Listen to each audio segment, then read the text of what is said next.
And I'll be back in 5 hours. Woo! For the final 4 hours of the block party. Nolan, thanks so much. Everything good with you? You're looking happy. You're looking well. So have at it. Rock on. Love to you all. I'll just turn off microphone and camera, and I'll see you all in 5 hours. Thanks again, everybody. See you soon. Sleep well, Damon. Thank you. Thank you.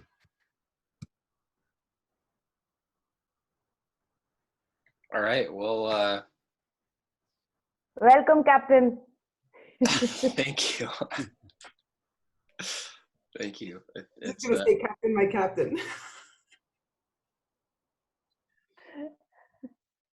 Well, we were talking about, basically it looks like we've selected to launch the Operation Stone Soup in Brooklyn.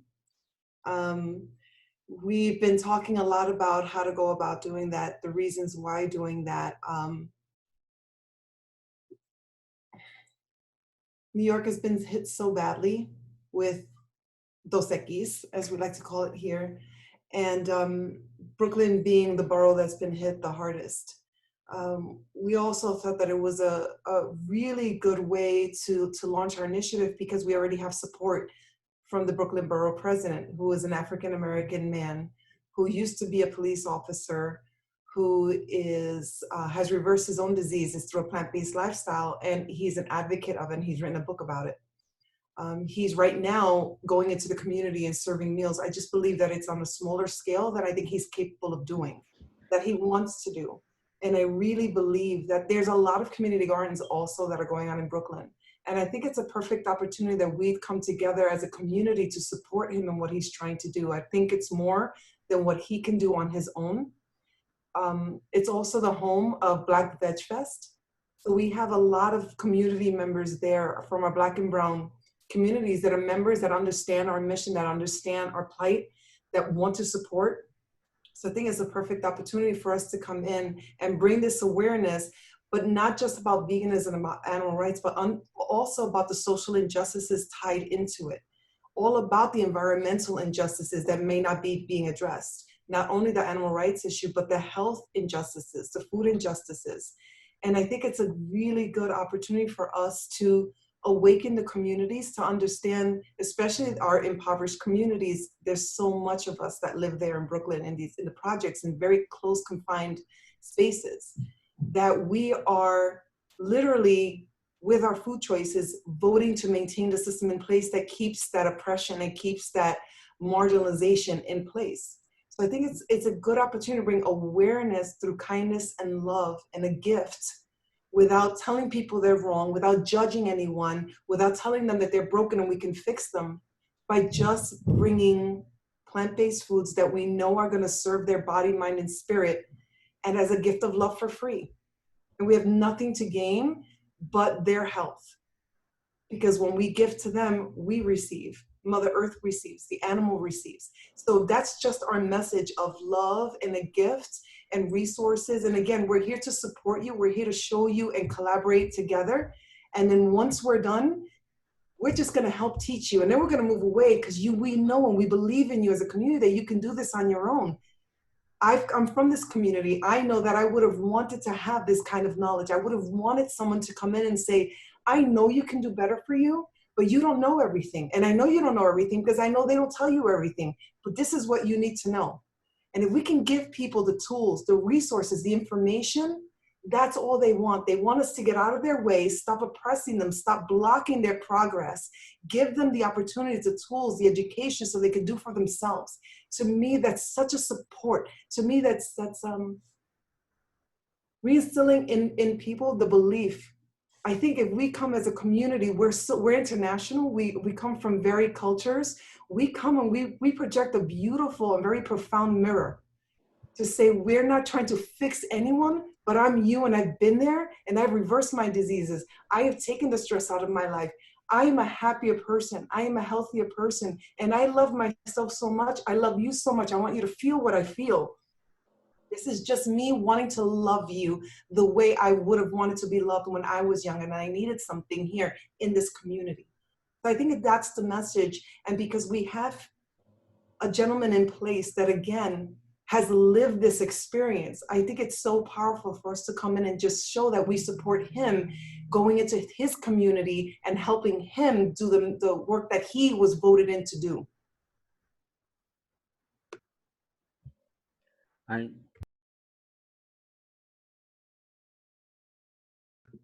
You're muted, Melvin. Okay. I came in late and then I had to leave and I came back. And since we talk about Brooklyn, we haven't mentioned Ocasio yet. That is, going out. Vegan. Huh? She's not vegan, but she is pushing for the green. But she's on, I know she would definitely be a big supporter of this. She is, because what we were talking about earlier is really making this grassroots and not coming in as we're going to fix something. And there are people on the ground already doing this. So what we're really talking about is collaborating with them and possibly bringing them a larger vision. Just really collaborating with them, because like you said, the Black Vegan Fest, it's a lot of community-based organizations and individuals that's right there in Brooklyn that's doing things in churches. And I think, collaborating with people like Ocasio would be powerful for what we want to do, because she is the one politician who got into office from grassroots. The Democratic Party did not even want her, didn't even support her, still don't support her. So we definitely want to bring in, collaborate, get people like that, on a board who don't have to worry about if the party or if the employer or the company is going to say, hey, use over there with them folks over there, and you know what they're doing can really hurt our bottom line, our profit. You need to give this message. So with Ocasio, they can't bring that to her, and this gentleman that's the president, they can't bring that to him. So I'm even more excited about going forward now with this here, with the collaboration that we're talking about doing. Grassroots, on the ground. And it has to be grassroots. It has to be grassroots. There's no way. This system is not broken. It's working perfectly. It's working the way it's intended. Yes. All we have to do is look side to side and we see the results. It's perfectly working. We need to create something new. And again, it's not coming in to say we fix anything. Like you said, we see it. AOC represents the people. She looks like them. She's worked like them. She comes from, speaks like them. That's I think our power is that we go in and we're like, we are you. We are you. We speak your language. We come from where you come from. I'm from the projects in New York City. I'm not someone that's coming out of somewhere and learn something, coming back and let me help you. I'm coming back home to help my people, to help my family, to help my communities. I'm coming back home to help. That's how I feel in my heart. And as long as we're authentic and we're honest and we have integrity with our message, and we know that we have nothing to gain but love and to save Mother Earth, there's no way we can fail. And we all speak that language. We all speak from our heart. This is a soul mission. And I think that radiates beyond what any other efforts are doing. Saving Mother Earth is the biggest gain one can aspire for. So I think I want, like, we gotta gain that. We're gonna gain that faith that we are gonna do it, and that kind of profitability, like making Earth the bioreserve, that idea which we. And I also believe that it was kind of the message is to really help Brooklynites understand that they live on sacred ground. It may not look that way, but our perceptions are inherited. If we can help people see where they live, see differently, help them see truly the beauty and the magic that exists, that they already have the resources, and look at the food and the gardens as an apothecary. Food is medicine. If we can help them truly see that, that takes their ownership back of their health.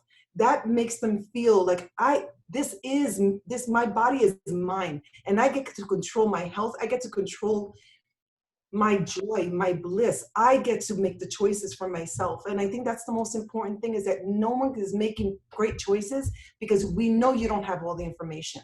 We know that. So we believe in you. I believe in humanity. I believe that when people know better, they do better. Everyone wants to be healthy. Everyone wants to be their best. Everyone does. That is nature. We are nature. We aim to be in homeostasis. So if we can just present people with that and believe in them and say, we know you're going to do what's best for you, what's best for your family. You just don't have all the information, and it's not right. And that's a social injustice in itself. So we're here to collaborate with you to bring you all the information so that you can make the best choices for you. So it's not saying what you're doing is bad and we have the answer. It's saying you don't have enough, and we have full faith that when you have all the information, you will do what's best for you and your community. Yeah, yeah. I believe it's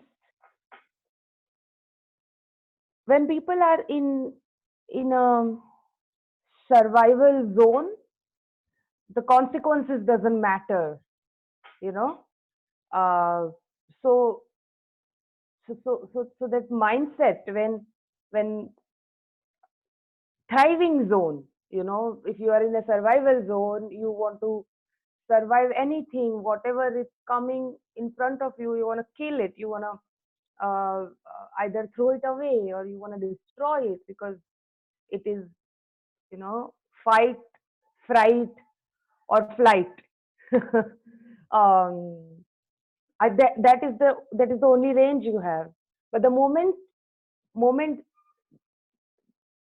one is out of that mental space, then the faith can take place. For an example, in India, as a social worker, we say here that, you know, do not make the education plan, and when somebody is hungry, mind cannot work. So from that line of thinking, I am talking. The moment we are able to figure it out that people are not thinking from the survival mentality, they won't destroy anything. That is the fact. If you are not afraid of something killing you, you are not going to go and attack it. It's a very simple, unless you are some psychopath or something like that. But normal people are not like that. I have more faith in humanity than that. So yeah, I when you were talking, that is triggering me, that as long as we are making sure that people are not falling into the survival mentality zone, the vegan planet idea is quite practical, actually, for the time of ours. Very practical. Yeah. And that's the thing, everyone is in survival mode, right? Everyone is right now are just in survival mode. And the thing is, they were already in survival mode. They didn't know it. Now they think they're in survival mode. No, they're just in a greater degree of reactivity. No one is responding. No one is, because we don't have all the information to be responsive. You know, we have a responsibility, and the responsibility literally means the ability to truly be present with what is and respond in wisdom. We don't have that. Our minds are cluttered with toxins and stress and pain and suffering. It's flowing through our veins. Our children are sick. And that's my aim. I work for children. Our children are sick. Our children are dying. Our children are killing themselves. Our children are killing each other. And we can change that. We can do something about that. We can save the children. We can give them an environment where the adults actually feel like they are contributing to something greater, to the whole, instead of just being reactive and, you know, having to work and, you know, the kids are driving me crazy. But if you could prepare a meal, like, at least for me, it was transformative. When I prepare a meal for my children and I know that I'm preparing a meal of light and love and healing, that the way I feed my children got them off of medications. I mean, there's 10-year-olds that are getting on statins. There's 11-year-olds that are getting type 2 diabetes. This, to me, that's radical. To me, a 17-year-old that drops dead playing football, that's radical. To me, you're 25 and you're cutting your chest open because your arteries are clogged. To me, that's radical. And to me, that pisses me off. It pisses me off that they want to throw our mission to the side and they want to label it as radical. To me, that's radical when you're busting up the chests of babies. Yeah, yeah, You- yeah. Or you could But just grow some food and feed people. what I meant is Oh, no, I know what you meant. I'm talking about that. That's the stigma that they're yeah, going to everything yeah, like, oh, that's so radical. I'm eating. exactly. And I can see that happening right now, and that is why I am so Jordan Peterson keep mentioning this, that he has this one liner: confront the dragon, get the gold. um all the mythological stories, there are dragons, and either the dragon have a woman or dragon have a gold. Yeah, sure, both are the same, I think. um so right now, right now we are not in the survival zone. Right now we are confronting the dragon is out on our doors, you know and but still, the way government is portraying, the way news media is, that this is like, this is just a thing which you stay home, everything will be fine. Everything, just stay home, things will be fine. That's that's pure bullshit. That's pure bullshit. And yeah, so I don't know how to bring this into the consciousness of all the entire humanity, that this is a crisis where we have to confront the dragon. There is no escaping anymore. There is no escaping anymore.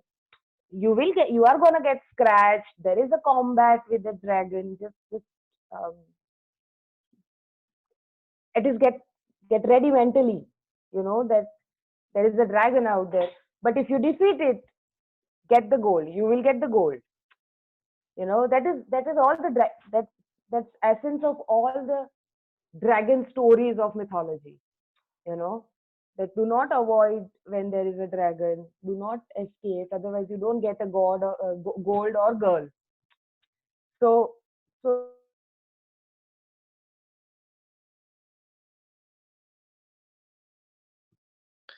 Kushboo, you froze up there, at least for me. Okay. Hopefully you come this back in here September. soon. Oh, now it looks like you're back. There we go. We got you. Well, while I have the floor for a second, I just want to welcome Lauren, who last week me and her had talked about using some time around now for uh, kind of arts and crafts in a way. Maybe Lauren can do that more justice. But I also want to respect the conversation that Kushboo and Jacque and others are having right now. So I'll just put it on the table that we could break out into breakout rooms at some point if folks would like to do that. And maybe we can check in, like Lauren, where are you at right now? Would you like to listen to the ongoing conversation for a little while, or maybe break out into rooms? Yeah, I mean, I'm actually not trying to take away from the conversation that's happening, but like maybe trying to map that, or give some like graphics to it, or have you been taking notes or anything like that? So what I just wanted to do was come in and take things that people already said or ideas that people are developing, and turn those into art. And Lauren's done some amazing work with conversations she's been having. I have a link somewhere that but I'd have to dig it up to a I don't know if I guess it's a map, but she has all these. Well, I guess you show me a couple different things. I've seen a map with a bunch of these like memes, you could call them. Mm-hmm.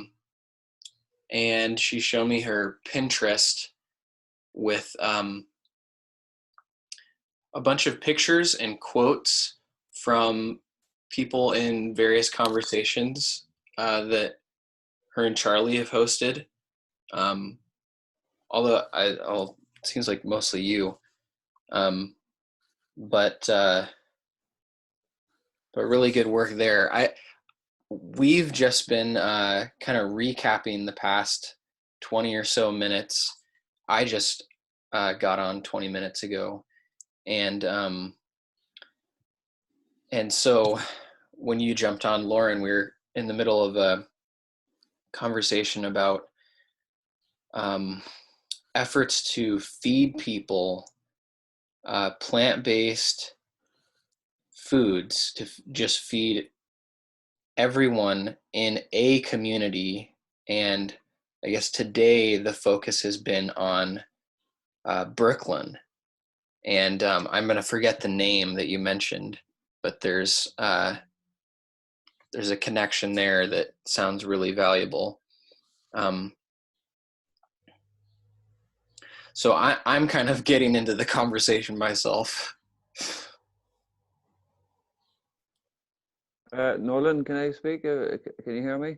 Yeah, please. Yeah, I think if maybe because Jackie's been on early today as well, and I'm here now. Well, coming on to 16 hours myself, so I'm going to go catch a couple of hours before the morning as well. So there may not be any need for a breakout room anyway, because I know Jackie is going to be taking a break herself. I'd say. No, just to say that if you want, like while Jackie was there and she was given a kind of a quick rundown of today's what we were discussing, should we just let her just do that, and Lauren can catch up from there, and I'll be heading off to sleep myself anyway shortly as well, so I'll catch up with you in a few hours too. That sounds good to me. That sounds good to me too, because I've been on almost 13 hours. So yeah. Wow. Yeah, so his name is Eric Adams, by the way, is the Brooklyn Borough president. Okay. I used to live in Brooklyn. Yeah, I'm from like Lower Manhattan. I grew up in the projects in Lower Manhattan. So Okay. it's a blessing for me to be able to go back home and be able to help the community from where I'm from. You know, I have family that are still there. I have family that are trapped in high rises in this quarantine with children and dogs, and it's heartbreaking. It's absolutely heartbreaking. And to be able to have a backyard, right? To be able to just sit in my backyard and meditate and have space and the open air. And then I talked to my uncle, and he's like, yeah, the 3 teens haven't left the house in 2 months and they live on the 14th floor. They have a boxer. It just fuels me even more that I'm like, you know, I'm so blessed, you know, and I came from there. I came from nothing. You know, I came from both my parents worked 2 and 3 jobs each. They were never home. We raised one another. If this had happened during those times, I can't even imagine. So to be able to sit in my backyard with all these blessings, it's like, there's no way. How do we not go back and help? We have to do this. I can't enjoy my blessings knowing that I'm not doing anything to help others. So it really fuels me to be able to go back and help. And knowing that we have someone in the community with that kind of standing, that has this experience and this knowledge and a lived experience. He's not just, I turned vegan because, you know, ethical reasons. No, he reversed his own disease. He wrote a book about it. He speaks about it. Like, this is a great opportunity for us to come together as community and bring, like Melvin was saying, broaden the awareness, broaden the vision of this movement, to really talk about what's going on planetary wise, what's going on with the oceans, what's going on with the animals, to really bring awareness to everything. This is a perfect opportunity. And so I just wanted to finish that and then have a little bit more conversation, maybe get some sleep. It sounds like you deserve it. It's a long time to be on a video conference. Oh, give me 1 second.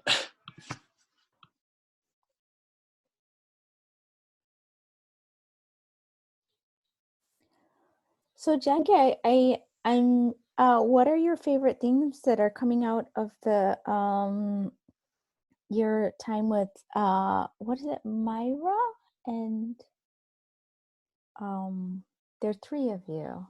Oh, Melissa? Melissa, yeah. Oh. What are some ideas that you three have kind of like you've been developing there? Oh, with the divine feminine. We've Yeah. been working hard with the divine feminine, and it's been so beautiful. The guests that we've been able to invite that have taken us up on the offer and come has been absolutely beautiful and so varied.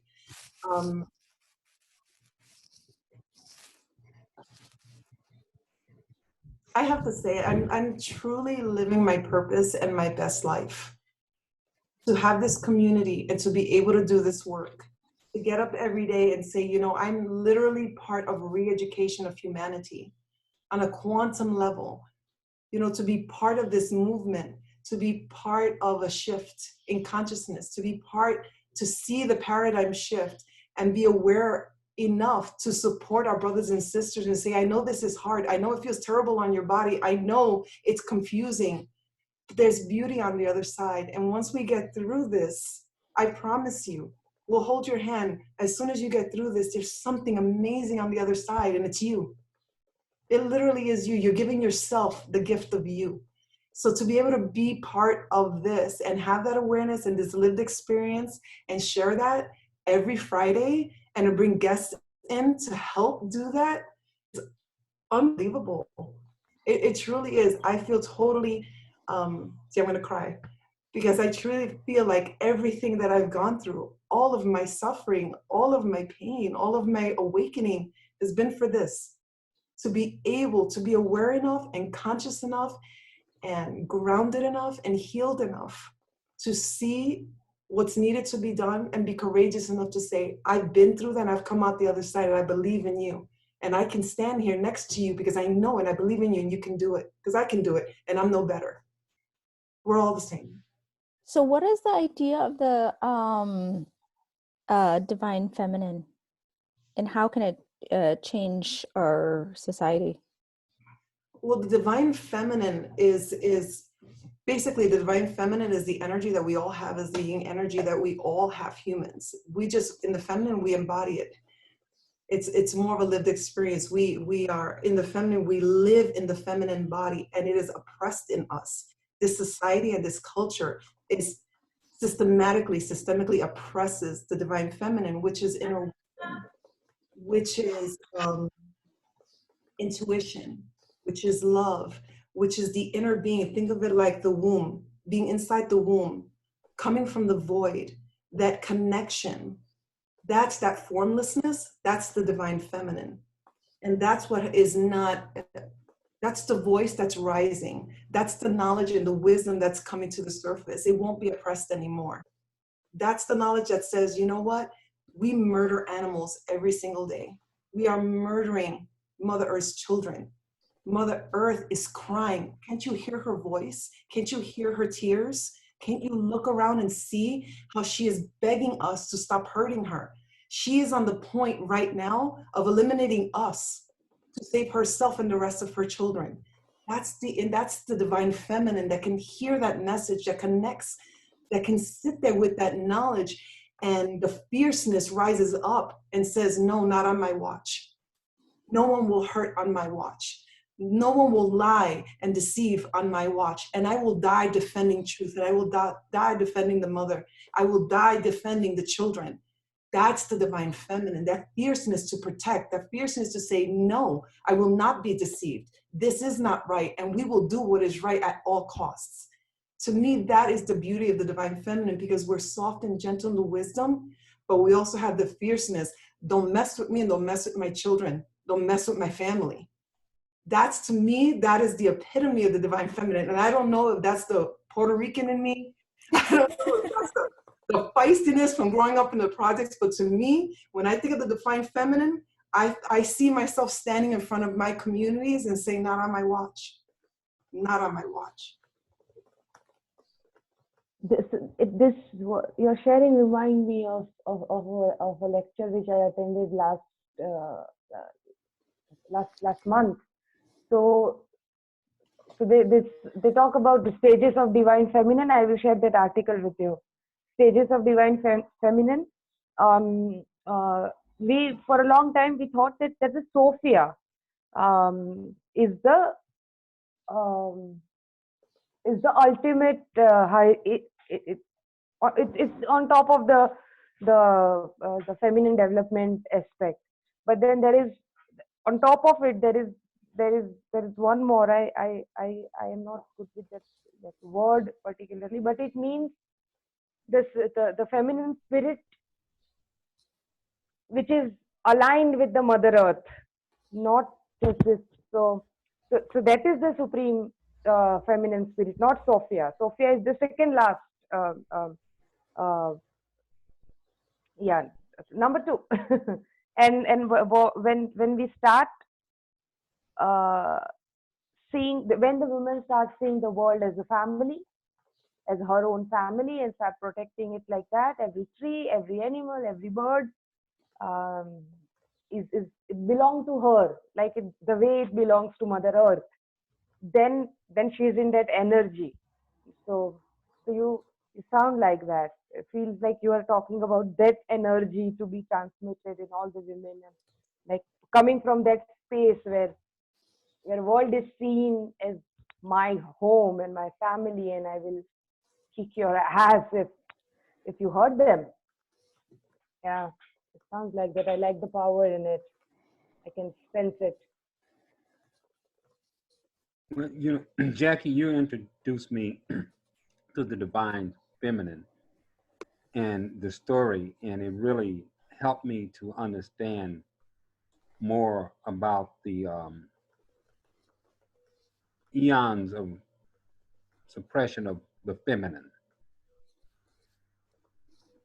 in this, because we live in a world that's been patriarchal for centuries, and in such a world, patriarchal world, the feminine is totally suppressed. It's even beyond suppressed. Is denied, is denigrated, is denied the strength and the beauty that it has. Because when you look at creation, it's all about giving, and that's what the divine feminine, to me, is about giving. It's about creation. It's about nurturing. When you look at nature, you look at the earth. We call it Mother Earth. It's about giving. And since we've been in this patriarchal mindset of separation and domination and privilege and exploitation, the feminine has been subjugated to oppression and serving the interests of men, of males. And there was no value in the feminine except for producing an offspring who could do some work to make some money, and the creativity, the nurturing, the love, the power of the feminine, it was just suppressed and denied, and it was very trying to come up with the word for it, but it was tried to be obliterated, the feminine. And the feminine is in all of us, and men too. And we see that when you look at our brain, we got these two polar sides of our brain. And when you look at it, it's the whole, it's the complete. And one of the things about a patriarchal mindset is that it's separation and domination. And part of that separation and that domination is the domination of the feminine. And, you know, I often think about how much more humanity would be advanced if groups hadn't been dominated and exploited and separated. The contribution that women, you know, and not only women, but the groups who have been historically dominated and suppressed and exploited their contributions. If all of that could have been given for the benefit of the whole, rather than a patriarchal system where the privileged groups got the benefits and everyone else suffered. And part of who suffered the most from all who has been women, has been the female. We see what happened to the cows. We see what happened to the pigs, you know. And that same thing, we see that what happened to women during slavery. You know, when I think about American slavery, it's just horrific. But that is how women historically, globally, have been treated. And that's when and I'm really glad that you telling the story about the divine feminine, so that we can honor that and embrace it and nurture it in all of us. Because it's scary to guys to say that the feminine is in me and You know that what? the women really have power. I love to think that, you know, I don't want to blame patriarchy as much. And I know what you're saying. We talked about this all. Melvin's one of my best friends in the world. We talk about this stuff all the time. But there's a corruption of the male principle, because the male principle is sacred. And I think that the sacred masculine is what has been damaged when we eliminated the divine feminine. I truly believe that is when the beauty and the magic, the wisdom of the nurturing of the divine feminine, that light will shine on, and the sacred masculine will rise. The sacred masculine will rise, and men will take their place. They have been oppressed. They, in their actions, have been hurting themselves. They have been harming themselves. And I have two young men, my 18-year-olds, who I talk about them all the time because they are so steeped in balance in their divine feminine, and it makes them more powerful young men. They are more in their sacred masculine because I knew enough to be in my divine feminine to nurture the divine feminine within them. So I watch them and I witness that and say, my goodness, if all young men go out into the world like this, and again, it wasn't because I did that, they just came through me. They're the universe manifest here that they chose this body to come through, and they had a reason for choosing this path. But they are who they are, and I just knew enough, and the divine feminine rose in me enough that I knew to just create environments where their divinity could manifest, their potential could come out. That to me is the divine feminine, is that knowledge and wisdom. I don't have to do anything. All I have to do is be present, witness, understand, hear their hearts, hear their minds. What do they need from me? I'm there in service of their growth. I'm there in service of their manifestation. I'm not there to make anything or be anything, because that's to me toxic masculine, that we have to stand in where we have to do and be and create. And it's our idea that we're putting on other people and society of what needs to be done. The divine feminine is there to say, this is greater than me, but let me just be present. Let me be that gardener. Let me nurture them and watch those seeds grow. They'll tell me what they need. And I'm just there to put the ingredients. I'm there to till the soil. I'm there to make sure they have enough sunlight and light, because they already have all of the instructions in their DNA. They came from source. They know exactly what they came here to do. To me, that is the divine feminine, is to be able to support and nurture that, so that sacred masculine, that divine feminine can rise within them both and stay balanced. And they can go out into the world not needing to spend the rest of their adult life healing from childhood. So many of us spend so much of our adult life healing from childhood. And what is that like, boys who embrace the divine masculine? How are they different?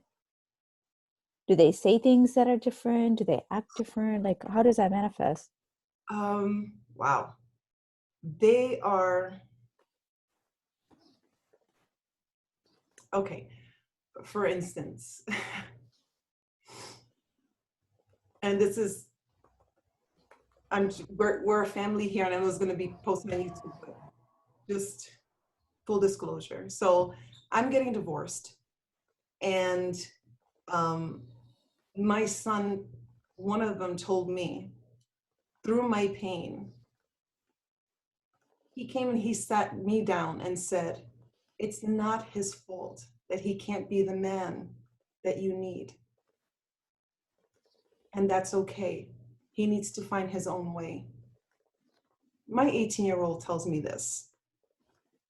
My 18-year-old tells me, Mom, it's okay that I broke up with my girlfriend. You know what? She needs a lot of work emotionally, and she was just taking a lot of time and energy from me that I couldn't give her. And I need time for myself to figure myself out and what I need before I can be there for someone else. These are the kind of things and the way they think and perceive the world. They're kind, they're, first they're vegan, but they're very kind, but they are not manipulated by egos. They're not egotistical at all.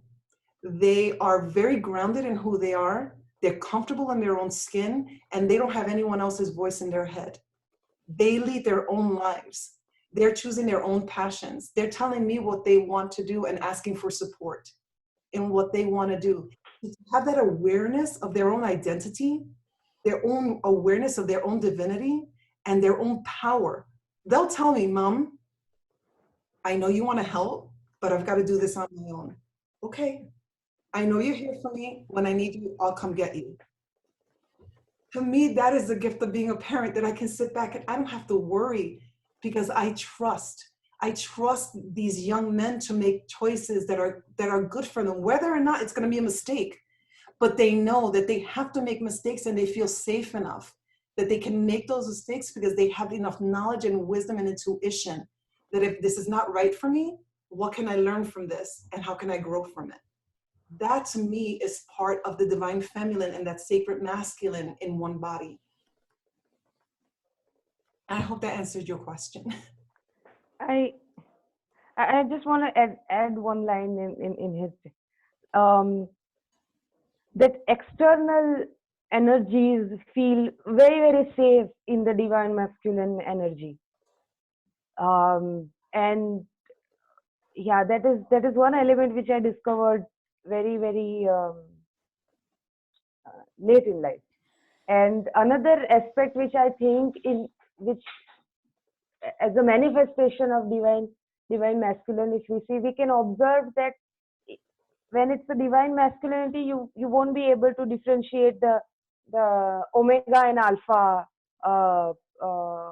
traits. When it goes, when the masculine energy move towards the divinity, the both alpha omega characteristic you won't be able to differentiate in the process. That's something which is my observation. Yeah, thank you. I don't understand that. Can you explain that? Jacque, will you help me out, my dear? So, okay. Imagine being in the presence of such power that you don't need to practice your power. You're safe enough in the presence of doesn't matter you are a girl or you are a woman or you are a lady, which stage you are in life, but there are certain men in whose presence everybody feels secure. It's a feeling, it's a container kind of a feeling which they bring in with them. For an example, that kind of a feeling Trump will never provide. You know, it's it's like totally opposite of what I'm talking about. A container kind of a energy field. Beyond it, you know what I think of when in Harry Potter last battle they make that shield around the Hogwarts. Oh yes. It's you know that it is that kind of containing energy. That's what the- that's the image which came to me. So, And that's yeah, the divine masculine, that energy field. yeah, yeah. Inside all children are safe. You know, Mhm. inside all children are safe. The moment that is broke, the attack will come inside. The wilderness, the devil will be able to enter. As long as the shield is there, uh, will be safe. It's that kind of manifestation of energy outside. Yeah. Lauren, what does the divine feminine or the sacred masculine means to you? What do you take from that? The divine feminine.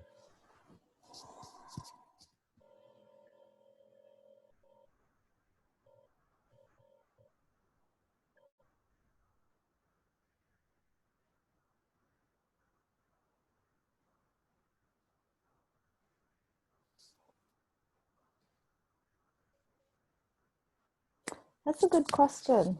Um, How does that narrative resonate with you, divine feminine? you know, it's interesting because, you know, in my marriage, we,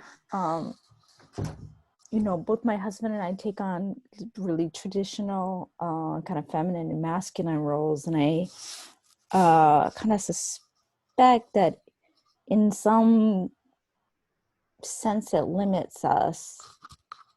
And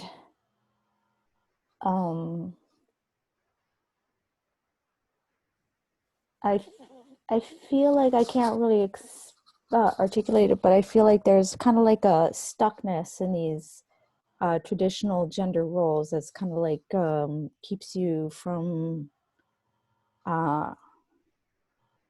Blossoming. maybe, yeah, exactly. And that's what the divine feminine is, just recognizing. See, historically, there was a time when it would only be white men up here and no women at all. If it was a woman, she might be bringing some coffee. If it was a black guy, he might be sweeping the floors.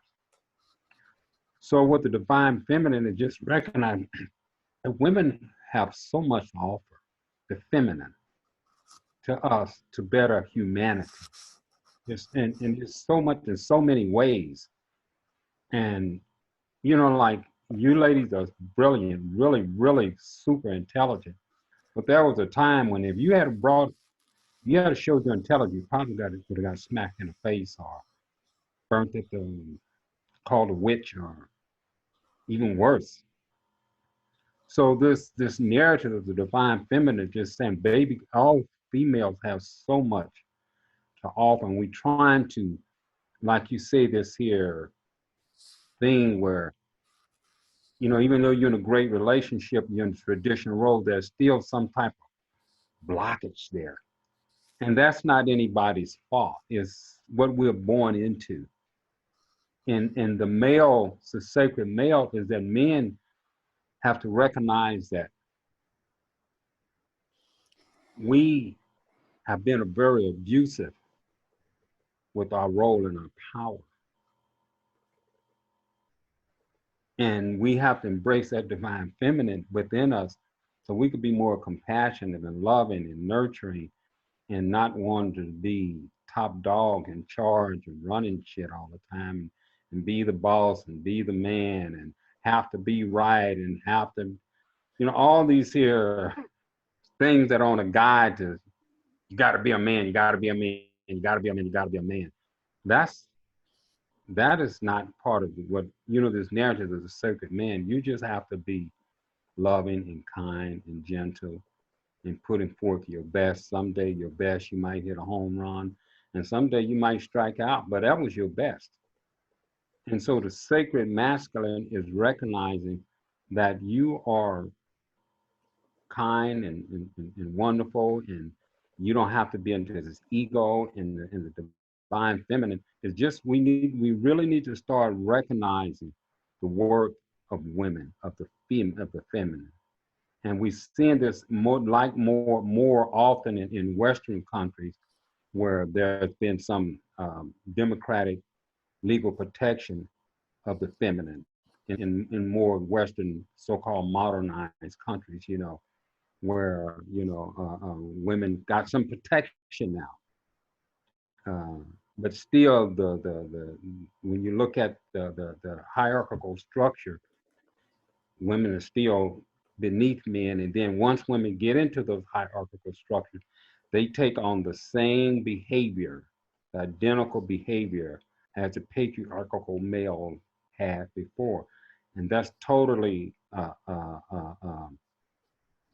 is totally in violation of the divine feminine, of the nurturing, of the caring, of the compassion.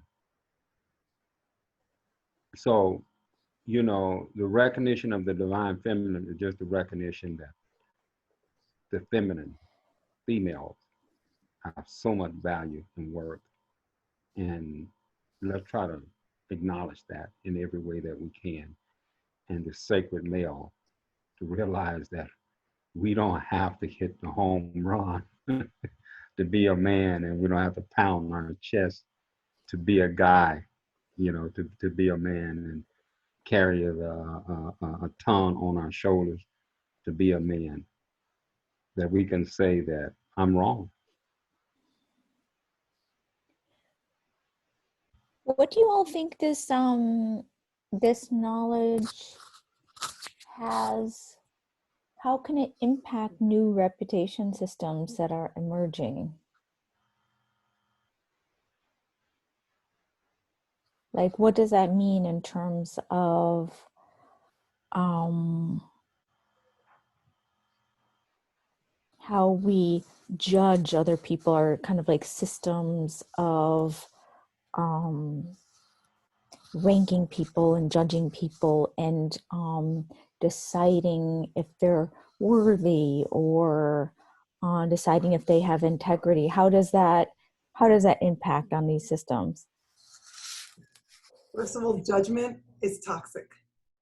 Judgment is just a really distorted form of discernment. And that's a principle of wisdom, is to use discernment. I'm in a situation, I'm uncomfortable. My divine feminine is being oppressed because I feel in this environment, I don't feel safe enough to be me. I don't feel safe enough to use my voice. I don't feel safe enough to stand in my truth and be heard and be honored. So this is not a safe space for me, so I'm gonna leave it. I'm not gonna judge it. I'm not gonna say it's wrong. I'm not gonna say it's bad. I'm just saying it's unhealthy for me. And so I choose not to engage in it. That's discernment. In this world of third dimension, everything is about judging. And that's because of the prescriptions we've inherited. I have nobody to decide anyone else's worth. I don't expect anything from anyone. And guess what? I don't owe anyone anything. My worth comes from me, and I have no right to judge anyone else's worth, because judgment comes from ego, comes from comparison, and it solidifies the system that we're born into, that we're separate and we're other and someone has to be better, and it's competition. So even talking about worthiness and acceptance, to me, that's so hubristic to me. Like, who am I to decide anyone else's worth, anyone else's value? Like, to me, that comes from, I don't even know my own worth and my own value. Because when you find yourself worthy, when you value yourself, you would never think of judging anyone else. So to me, that's an oppression of that wisdom, of that inner wisdom, the divine feminine, when we're judging, because we're reinforcing that separation, that we're different. And if we're different, which we're not, that means in this hierarchical society, that means, well, if we're different, then someone has to be better, because we're always in competition. So there's always have to be better. There's always a comparison. It doesn't exist. It's not real. It's an illusion that we continue to buy into, which keeps the system in place. We are all the same. And let me just honor that the men in this circle that come here, there is the divine feminine principle so alive, and these men that come and join us every week and partake in these conversations. And Nolan knows how much I love him and his brother. I think that they are such the epitome of the divine feminine in this youth. They're so balanced. You want to know what the divine feminine is in this youth? Sit with Nolan and Evan. They take my breath away. They make me proud to be a mom. They make me feel encouraged and revitalized in this mission, because I know that they're there and they see it and they remember who they are and they're going to take charge. So that's, to me, the divine feminine principle rising through them. And every man here that engages with us is all the divine feminine rising, and that balance coming into presence. And to me, the most important thing about the divine feminine is I stand in my right and I defend my right to be who I am. No one is going to tell me who I am. No one is going to take over the voice in my head. I know who I am and I've worked very hard. So the right to be and stand in that knowledge of who we are, to me, that is the divine feminine. And I will defend that at all costs. And so that because I do that, I will defend everyone else's right to be who they are. Yeah, I'll just come in there quickly because I was going to go off to bed about half hour ago or so anyway. But I think Nolan might not have copped my hand is up there a while. For me, as I said earlier on to Jacque, I was thanking her because I find that the divine feminine segment that we have, the 2 hours there on every Friday, that the conversations that we have in it have opened up a whole new way of thinking for me as well, in the sense. And as I said to Jacque, I especially come away from those conversations with a sense of spiritual nourishment and a more clearer way of seeing things, and which is through the divine feminine. You know, if we think about it in life, like as Melvin was saying there, the divine feminine has always been suppressed throughout time. It has really, and throughout societies and throughout religions. It's always been suppressed. If you just take the Bible, I'm Catholic alone, so I'm just going to go on the Bible side. But if you take the Bible, if you really think about it, it's a on the divine feminine side of it. It's a hypocrisy in the sense that the Bible and the fundamentals of Christianity is to teach forgiveness. And yet the Bible is fundamentally based on subjecting the female to persecution for the original sin. It's and always seen and viewed as a second-class citizen, and that has been reinforced in our societies throughout time. Like, and it still goes on. Women today still don't even have an equal wage in most societies. It still goes on, the suppression of the divine feminine. You can call it suppression of the, women's rights or whatever it is, but it is suppression of the divine feminine, and it is what we men, the divine, or I won't even go in so far as to say the divine masculine. I say it is what the patriarchal society side of the society need to learn and need to get back in touch with again, because it's only with that kind of way of thinking through the heart as well, like it's only with that way of thinking that we can solve the crucial problems that we face today in society anyway, by coming together as a people. That was what the earlier discussions were today and earlier as well, and earlier on tonight about the starting off in Brooklyn. The reason for that is that we're not going to Brooklyn and saying we're going to solve all, feed you all and solve you all your problems and do it continuously or anything else. We're using Brooklyn or asking Brooklyn to volunteer in a sense, to be a guiding light, to be a candle in the window to other societies, not just in New York State, but in other states and internationally. And we're showing it by us as individuals coming from international backgrounds, all of us here in this collective conversation here on the Zoom platform. We're coming together internationally with the same focus in mind. And that's what we've been discussing tonight. We've been brainstorming around what are the, we want to present solutions, alternative solutions to people in Brooklyn. Show that there's other ways of using our infrastructure and our systems such as the fact that there's so much food being ploughed back into the fields in the farmers' fields everywhere now, and food being disposed of because it's not the right shape or size to go into packaging, or it's being processed only for mass produced, like big kitchens like in schools and colleges, which are all closed now and things like that. But that food has been wasted because there's no structure or infrastructure there to get it to the people on the ground. So we're only all about coming up with ideas on how to work around a plan for bringing food to everybody in Brooklyn, where it is ground zero for New York, and bringing the food to people that are in their homes, so that they don't have to venture out in the situation that they're in.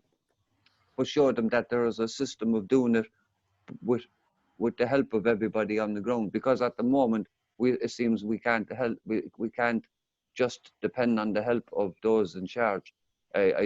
Even the people in charge can't think of everything. That's why we're here with the collective intelligence platform. We need more conversation. We need more people to get on board with it, and more conversation creates more solutions. And it's only obvious now that it's only up to the people on the ground that can help each other now and come up with the solution. So we only want to use Brooklyn as a platform and as an example, as I said, like a candle in the window and a beacon, to show the people that there is a new way, another way, and a different way of working our systems. The infrastructure is in place. It's just that we just need to figure out ways of reorganizing it. Thanks. I'm going to leave it at that because I'm going to get a few hours sleep. I'll catch you, any of you who's here. I'll catch you in the morning. And Nolan, I notice your eyes are going a little bit heavy there, kid. So that's no problem. I know you've only just joined in a while ago. You're probably just waking up, really. So throw a bit of water on your face. I know you missed my hand was up, and I think somebody called you earlier and you missed that too.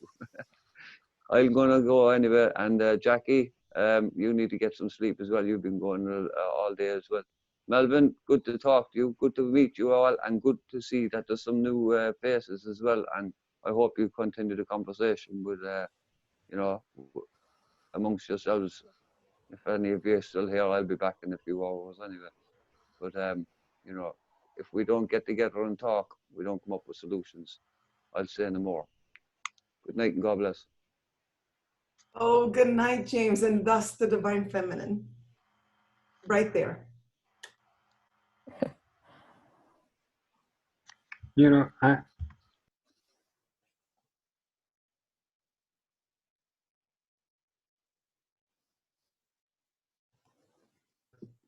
muted, Melvin. Okay. I'd like to add more about the reason why the divine feminine resonates so strongly with me. And it's important that we tell that story and put out that narrative, just the divine feminine, because for eons, the feminine has been commodified and objectified, the objectification and the commodification of the feminine. And just that story, the divine feminine, really tells a whole different story. That narrative, the divine feminine, it just rings very powerfully within us in a very special place in our gut when you see the divine feminine. And we really need to tell that story. And I think just that narrative, the divine feminine in itself, does the work, and it creates a consciousness awareness. It pricks at that patriarchal mindset of separation and domination, of male supremacy when we use the word divine feminine. As I said, it really is important because we are trying to move away from the objectification and the commodification of the female. That's kind of an answer to your question, Lauren, about how can this here a narrative help moving forward? we want to try to, the hope is that we can start changing mindsets of thinking from seeing women as commodification and as objectification, but seeing the feminine as divine. And I think we really need to start with those of us that live in feminine bodies. Have to start realizing that we are the divine feminine. So many of us, through survival, adapt the toxic masculine identity so that we can survive in this toxic masculine world. And the pain that I see is that when women, when mothers adopt that toxic masculine way of being, and then it envenomates our relationships, it envenomates our parenting, then we raise our children that way, we train them, we put these prescriptions in them. And my mom is one of those that lost herself in the toxic masculine mentality. And I say toxic masculine because that's not the sacred masculine. That is the toxic masculine that was adopted in order for her to survive the pain and suffering she went through, and envenomated her heart so much that she lost her connection to the divine feminine. She no longer is in touch with the creator within her, that her heart, that connectivity, that understanding that we are a manifestation of nature. We function just as nature. We produce life. Life comes through us just like nature. She's lost all that. And so she became very toxic. So I witnessed that.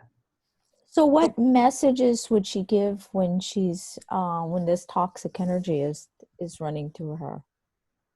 3.5, almost 4 years ago, it was a confrontation. It was, again, boundaries. This behavior will not persist. Not in my presence. You will not treat me this way. You will not treat my children this way. It will not happen. My home is a place of love, and you want to leave your nonsense at the door. But in this space, we're all about love. And I was disowned. So my mom hasn't talked to me in 4 years. And that was because I said no more. And it was not a fighting. It was what Kushboo was talking about. It was that power. It was that I know what is healthy and this is not healthy. And I love you, but I'm not going to make excuses, and I will not allow this behavior in my presence. I deserve better. I love myself more than this. And that was faced with, you're disowned, goodbye, and never turned around again.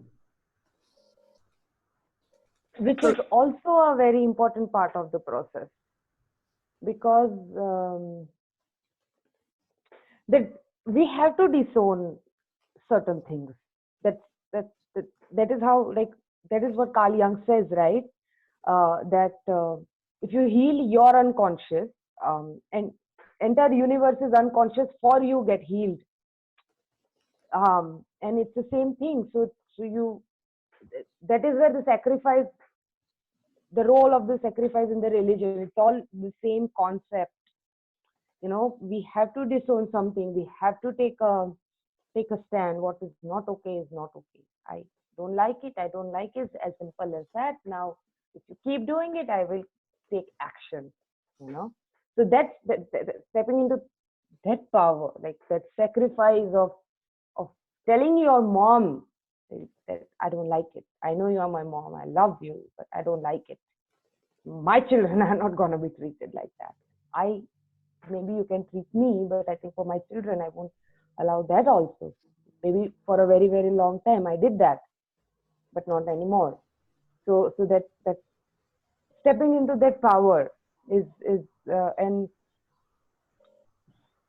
it's only a divine feminine energy, or let's just say, I don't know, divine energy can take that stand. You need to have a lot of power. You need to have, otherwise you are your world will collapse. The same thing will happen. You will still take the same stand, but if you don't step into that divine power and do the same act, then you are heading towards some kind of a mental breakdown, because you are killing your support system. Even if it is toxic, it doesn't matter. Like, but yeah. So Kushboo, so yeah. So that is why it Kushboo, is very necessary to stand in the power. Yes. Kushboo, the highest level above Sophia is Anima Mundi. That's the Yeah. powerful force of life. Anima Mundi. Yes. Yes. Yes. Yes. Yes. Yes.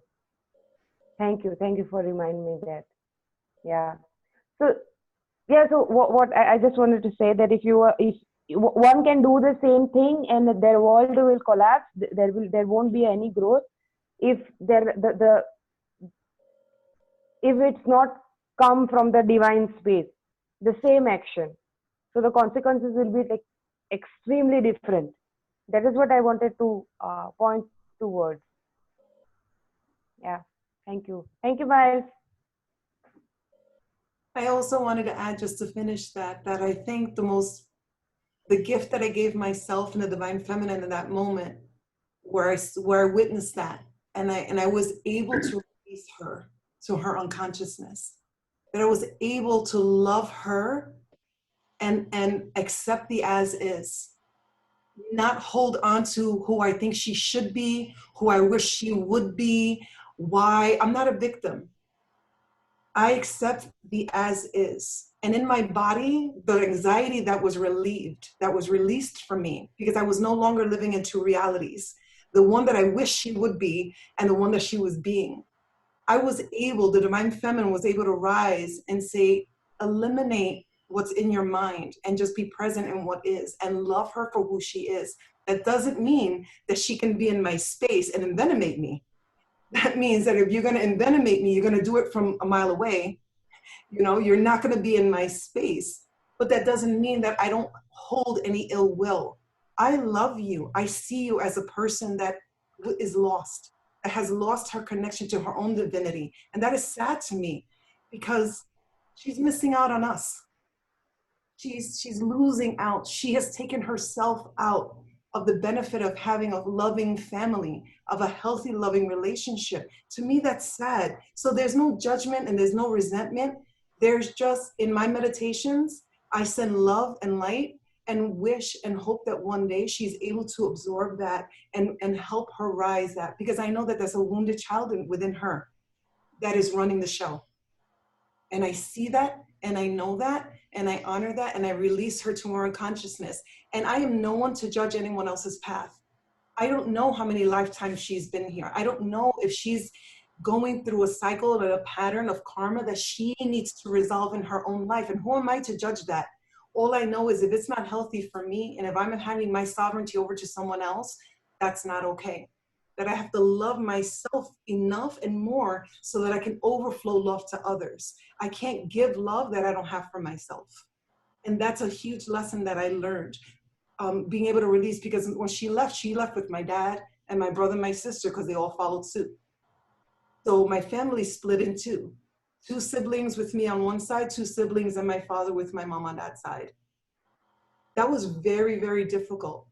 But it was in that healing process to release them and love them all to their unconsciousness and say, you know what, I trust the universe. The universe is so divine and beautiful to me that if this is happening, I have so many amazing things happening in my life, that if this is coming, that means it is aligned with everything else. That means this is good for me. And it hurts.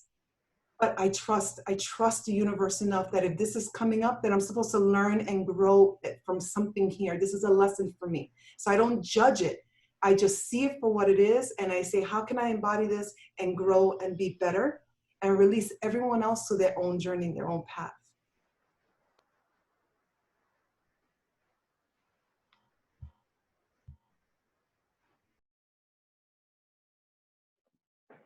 I like the fact that you are bringing it into the consciousness that everything is going good, and in this situation, if this is also coming, then this is good.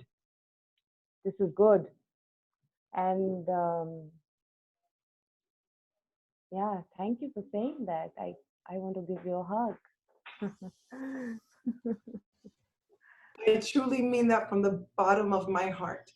That had I not gone through those experiences, that was a density I was carrying that I was not aware of. And I don't think, because I was putting, where awareness goes, energy flows. And I was putting so much awareness and attention into something that was unhealthy, I didn't have space to invite all the blessings that the universe was trying to bring to me.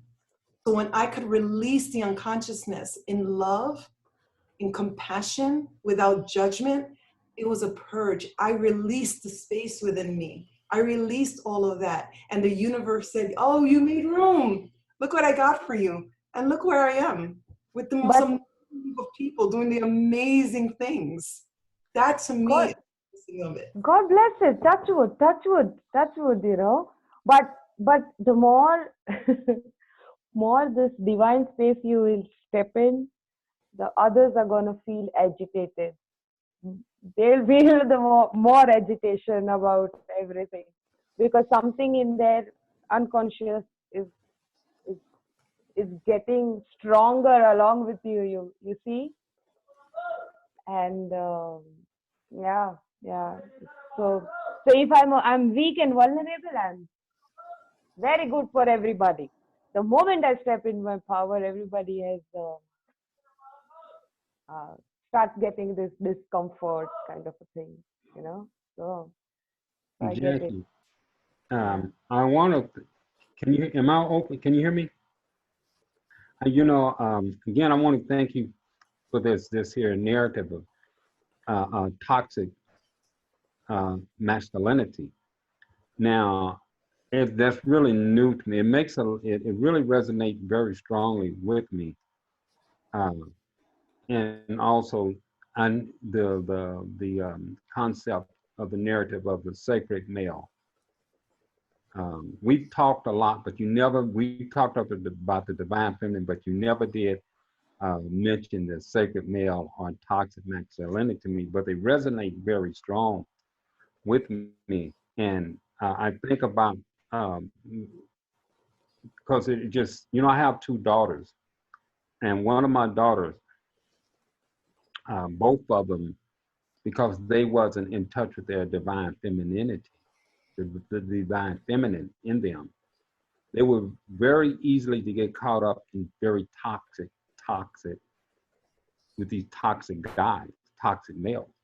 Because part of this here culture of this toxic male is that you have this alpha male that's supposed to protect you and take care of you and provide for you and all of that stuff. But my daughter now, she is 20, what is she, 30 years old, and she has 4 children, beautiful young lady. And now she is realizing her divine feminine. She is doing better in life without some guy there, because she realizing her worth as a mother and her strength and her value, that she had it in her all the time, which I saw it in her. And she thought she had to be attached to these guys, the children's father, you know, to feel her worth, because she wasn't in touch with her divine feminine. And now she realized that those guys are very toxic. They had toxic masculinity, you know, the toxicity in them. Now that she has that awareness, I think more important that she is in touch with her divine feminine, is really helping her to realize her unique potential, to be a better mother, to live a more fulfilling life. Not to say that struggle is not real with her. The struggle is real.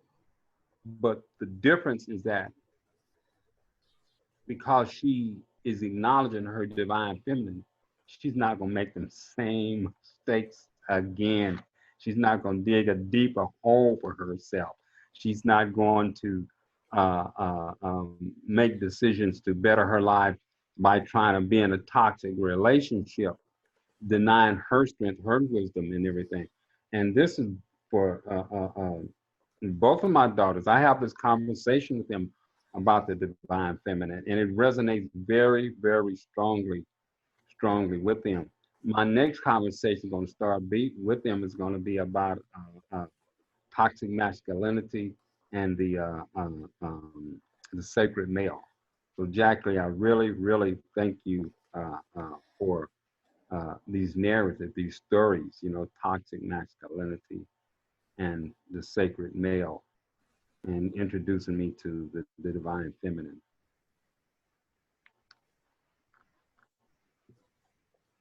So can I just ask a question? Oh, I'm sorry. I just wanted to say, Jacque just sometimes she just hits it right out of the ballpark. I don't know, you just get on a riff, and it's amazing. Thank you. I just wanted to ask, when you get into your divine feminine and start feeling that, how do people respond? Are they, I think Kushboo was saying people might be uncomfortable with that. Are they uncomfortable, or, because sometimes when you shine your light, in my experience, people aren't immediately like, wow, you're shining your light. That's amazing and great. Well, me personally, everyone's always been uncomfortable around me my whole life. I just didn't know why.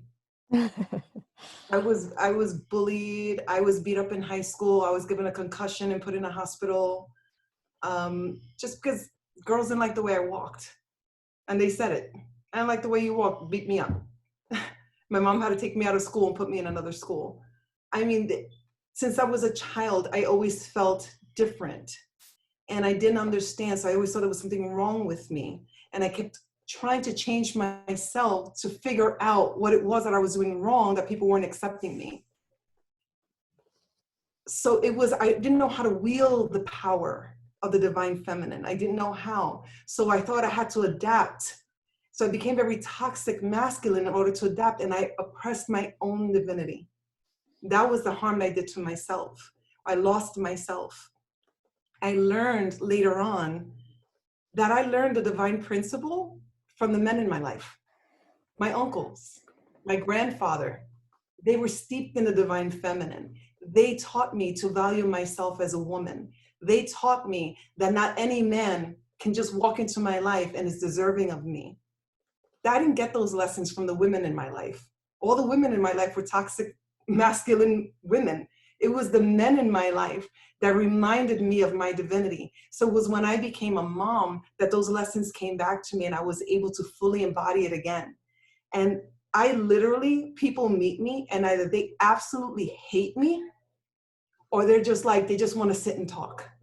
That's always the reaction I get. People really, and it's so obvious. People will walk into my presence and they just like, I don't know, I just don't like her. I don't know, I don't want to be around her. They get antsy, they don't give eye contact. It's so obvious. And now I understand it's because I do carry, and I don't step into my divine feminine. The divine feminine is always present. My body lives within the divine feminine. The divine feminine is the principle and my body is within that, just like my soul's within my body's within my spirit. So being in that energy, it wields a lot of power. And also I guess the best way I can say it is, I think the divine feminine radiates so much power. The other day I was on a Zoom call and the gentleman that I was talking to said, oh my God, I talked to you and I feel like you're like a snake. And I was like, well, that sounds derogative. He goes, no, it's not that. It's like, you're just like a giant muscle. Like I could just feel like you, like this muscle through the screen. And I was just like, wow, like I think that's what it is. I think it's when you're so comfortable in your being, in my essence. I don't see myself as a physical being. I feel my spirit living this physical experience. I know it, I honor it, and I feel it, and I live it every day. And I think that's when people have not reached that level of consciousness, that it's scary for them. It's intimidating for them. They've lost their contact with the divinity and they know it. And that's not something that's conscious. That's something that's very unconscious. And so I activate people just by being present. So it's when I'm in a community like this, I'm safe. I go out into the typical world. That's where I have to be very conscious of who I'm sharing space with, because there's energy vampires. They will come and they see light and they just want it, or they're just envious of it. The envy of the power, the envy of the confidence, the envy of my ability to speak my truth. And they want to stifle that. So it's a power that activates people, but it's also a power that I can be in so much love. And since I'm a little girl also, I've been made fun of. They're like, somebody will cry. Where was Jackie? Were you talking to Jackie? Because every time she talks to somebody, they cry. Usually people feel so comfortable. I just meet someone and they tell me their life story. They tell me all the bad things that happened to them. They feel comfortable because I guess in my presence, they feel safe. They feel honored. They feel seen. And they feel the ability to be themselves. And I think that's the power of the divine feminine, is that we radiate that ability to say you're safe and you're in love. And here, I got your back. I don't have to say those things. In my presence, you know I've got your back.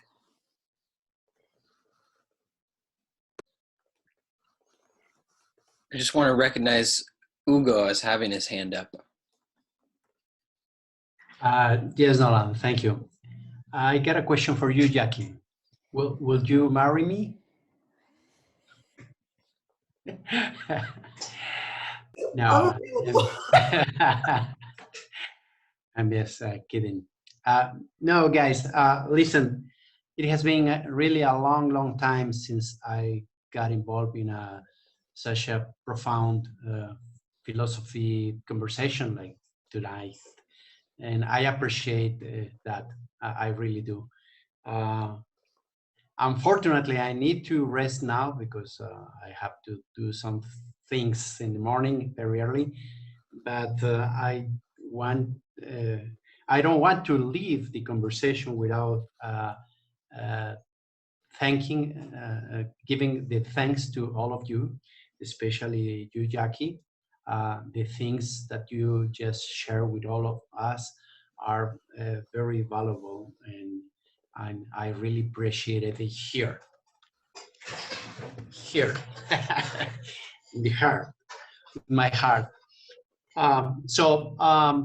Guys, I wish I had more time to learn from you all. I hope to be able to join for a longer time next time in the block party. But meanwhile, I wish you all the best, and please take care of yourselves. And I thank you to all. Book. I don't know if that is your name or is it some label special. I really don't know your name, but for you. His name is Melvin. Oh, okay. So for Nolan, for Lauren, it has been very interesting to listen to the whole conversation. So I gotta go now, but good night and take care of yourselves. Good night. Bye-bye.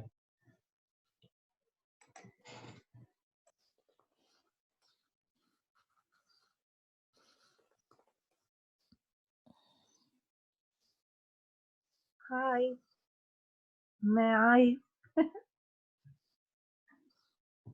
Nolan, Please, yes. Libya, welcome.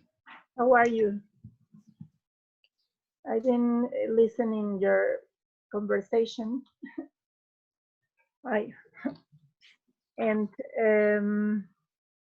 I'm very happy to hear you talking about feminism and with a strong, I feel you free. I feel you with power of your life and taking the control of your life. And I love this. And for me, it's very important to share to share my face and to share my heart with you. And I like these conversations, and I'm very happy to be here.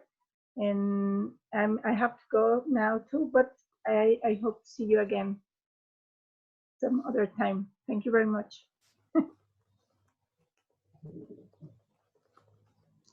Well, have a good night, Olivia. Thank you for joining us.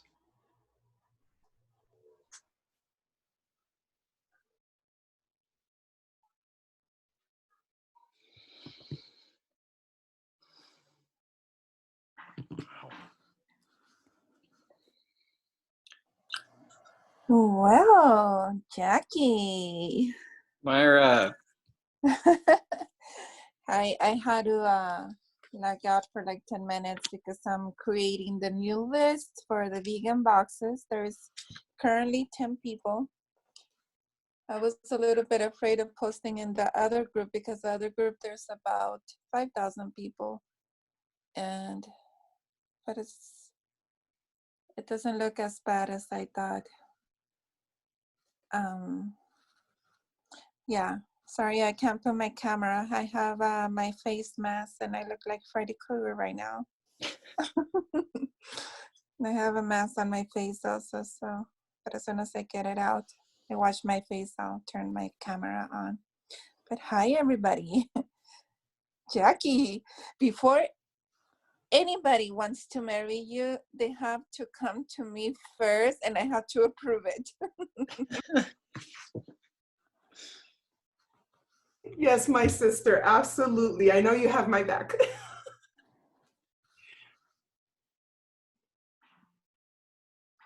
I want to thank everyone for an amazing conversation. First of all, it's a full moon, and I'm so charged right now. I'm like, I should really be going to sleep, but I'm like so charged. And I think I'm so connected to everyone here and just your beautiful faces and the beautiful contributions. I just leave here so like a battery, just charged. Just thank you from like my friends all over the planet, all over the country. It's truly is a blessing. You are a blessing. You are a blessing. Thank you so much. You are truly a blessing. It's really empowering for me to know you, you know. Just truly a blessing. Thank you. And a lot of love and yeah, my heart is pouring out for your son. You know, I want to know them. I want to chill with them, you know. We gotta have our own block party. I'm telling you. I need it. Yeah, it's a blessing. Thank you so much for being you. And I really, really request you to go and sleep now. Kushboo and I were talking the other day, and I fell in love with her, and I said, "Oh my gosh, she's my long lost niece. I have a niece in India." I just know we were just like James says, we're separated birth. I was just like, oh, Myra's my soul twin, and I have Kushboo is like my niece in India that I can't wait to go see. Melvin is like my bestie in the world. This is just amazing, beautiful, beautiful. God bless you both, because when I like when I was talking to you, it felt like we are made of same fabric, you know. It's the two different dresses made of same fabric, so something like that. Just awesome. God bless you. Miles deserve a lot of love and blessings from us, both of us. Miles is one of the most beautiful hearts I have ever met. And he truly is such an inspiration and a blessing to me. I don't know what I did to deserve all of you, but something the universe loves me, because this is the place that I've been working my whole life to be, is to be a member of a community like this, where we all look at each other and we reflect that light within each other. It's just absolutely beautiful. So yes, Miles, thank you for bringing Kushboo in my life. Thank you for being you. I just love you to pieces. Seriously. Well, thank you very much. You know, and it's really, we trace it all back to Jamin and this block party concept, because we're all like, you know, a pebble tossed in a pond, and we ripple And so Jamin, he tossed in the pebble first several years ago to create this, what was called the Social Club. And so through him, I met Dr. Rao. Through Dr. Rao, I met Jacque.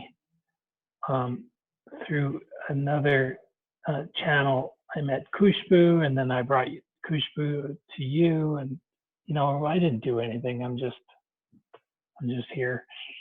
So thank you very much. And I'm going to have to say goodnight too. So we'll catch you later. Miles, I just want to add the last bit for you here is that it's meeting Jacque doesn't surprise me, you know, but knowing you surprised me. It is like the way you feel, the way you express, the way you bring thoughts together, and just the like knowing this kind of masculine energy which is caring and containing is out there is it just heals lot of part of me. And yeah. Well, thank you. You know, but it's I don't think it's all that strange in that if we just open our heart to new information, new ideas, and for me, I think it really started when somebody, well, with the internet, being able to connect to people, it's quite amazing who you can meet. And so there's a professor that I reached out to, and I was very surprised that he replied to me on an email. And one of his best friends was another professor, and this was a professor of economics. Anyway, long story short, there was a philosopher named Hegel. Now, when I'm talking about these philosophers, one of the things I'm always thinking about is I'm only drawing on these philosophers who are of the European, you know, Western thought. And the tragedy is there's a whole bunch of languages and people and philosophy that I don't speak the language of, and I'm talking about my indigenous friends and neighbors. But this gentleman, this philosopher that I was told about by this professor, his name's Hegel. And Hegel just said that if we all just step back, we all look at our lives like Jacque was sharing here today, you know, and if I look at my life as well from sort of, you know, 60,000 feet high, every experience, every piece of learning, every relationship, good or bad, according to Hegel, they all point us to a truth. And so that's where, yeah, it's just another way of saying that we're all from the same source. And consciousness means thinking withness, thinking together. Con means with, and science is thinking. So anyway, that's all really I think it is you just decide to go deep and reflect, think about your memories, dreams, and reflections. You know, it brings us together. So thank you. And good night, everybody. We'll catch you later. Sleep well, Miles. Take care, Nolan. Thanks for hosting. You're doing a great job. Thanks. It hasn't been a lot of work the past hour and a half. You guys have been batting the tennis ball back and forth pretty intensely. So, and it's been a joy to observe.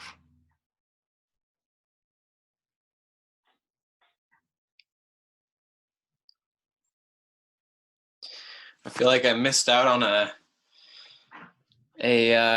pretty epic block party. I get the feeling. I was doing some helping my dad with some work. Him and my brother were out working on a rental house of a friend of his. So, but it sounds like the segments earlier went really well. So I'm glad to hear that. Yeah, we had a lot of fun. We did a lot of brainstorming. I mean, the time just flew. It really did. I feel charged. I feel like I should be passing out right now, and I just feel so energized. So I'm sure I'll crash, but it's just like just the whole day just kept building and building, and then to come full circle and have this conversation at the end of everything we've been discussing, it's just really absolutely beautiful. So fill me up here. When will be the last hour of the party? Like, how many hours after this? 7 hours after this. Okay. So we have that will be the end. Okay. Yeah. Okay. Okay. I'll make sure I'll be there because I also have to leave now. I have to work. Yeah. So I'll be passively here, but I'll keep joining whenever I take break. I'll keep joining in. Okay. Awesome. Mwah. Bye, Kushboo. Have a good day. Bye bye. I really want you to take rest. I'm sure we will keep you posted. I'm very sure about it. Okay. You take a good care of yourself. That's my deepest wish right now. Bye bye. Here, there's a knock. One of my kids are coming in. It's probably time to be like, Mom, you going to bed? All right. Bye bye, lovely. Bye. All right, I will say good night. I will be good and say good night. Lauren, thank you for your questions. I look forward to you joining. I know I stayed on a little later because I was like, she comes on late. I just want to say hi. So If I seemed like I was distracted, I've been documenting the conversation and like finding images and stuff like that. So oh, not at all. Thank you so much. And Nolan, again, love you to pieces. Good night, everyone. Love you too, Jackie. Sleep it's been well. great, Jackie. Thank you. You're such a character. It's been amazing. Night, Love you, Jackie. Jackie. Good night.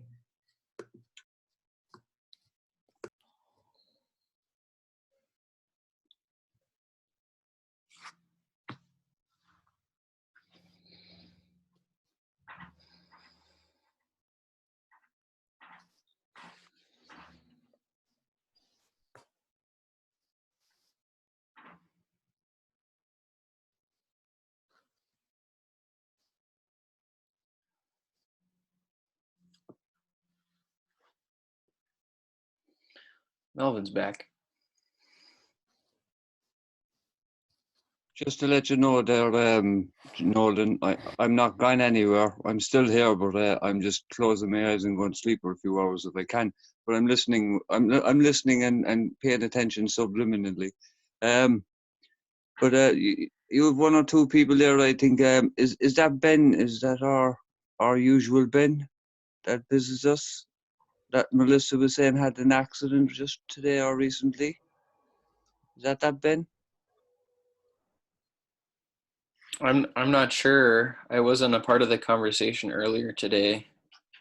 Is Ben that's joining us here now on with us here now? Ben meets. He's on the screen there. Is that the normal Ben that's usually here with us during some of our conversations during the Divine Feminine? No,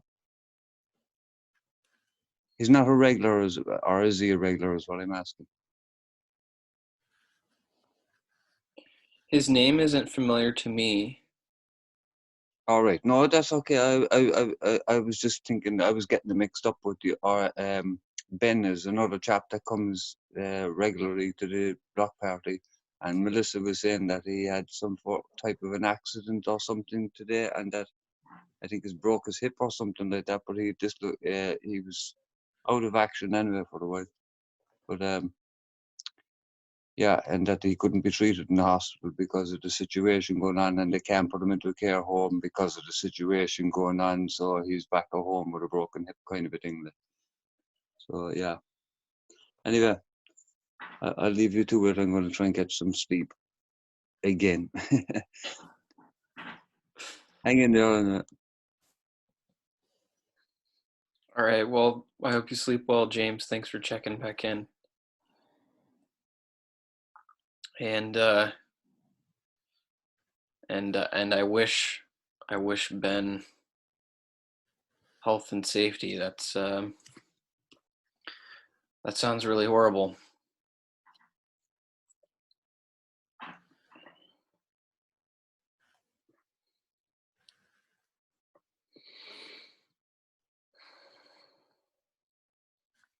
Well, Lauren, did you feel like you got some interesting stuff?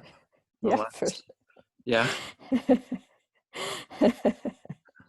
Yeah, a lot. There's a lot there, a lot of material. Prowork, is that your name, or do you have another name? He goes by Melvin.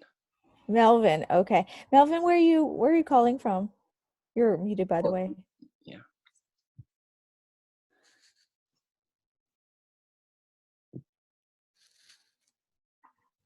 You're still muted. We can't hear you. Oh, there you go. Can you hear me now? Yeah. I'm in Tempe, Arizona. Okay. Okay. And you, where you're from? Where am I from? That's complicated. I live right now outside of Paris in the countryside. Yeah. It's truly international. I grew up in Minnesota. Okay. I'm a wholesome Midwest girl. What took you to Paris? My husband. Oh. French husband. Yeah. So he's native? He's a Parisian? No, he grew up in a country called Niger. Niger. Yeah, which is near Nigeria, but it's another country. Okay. So it's on the continent of Africa then? Yeah. Yeah. Is it an island? One of the islands there? No, it's not. It's a landlocked country, and the countries that surround it are Mali and Algeria and Chad. What? Yeah, Niger? Yeah. Oh yeah, I'm familiar. I'm familiar with it. Yeah, so it's kind of like the food that they eat is in between. They eat couscous and tagines, and they also eat some mafe, like the West Africans eat. So it's like in between those two. Mm-hmm. And how did the two of you meet? At a wedding in India. Well, you get around, huh?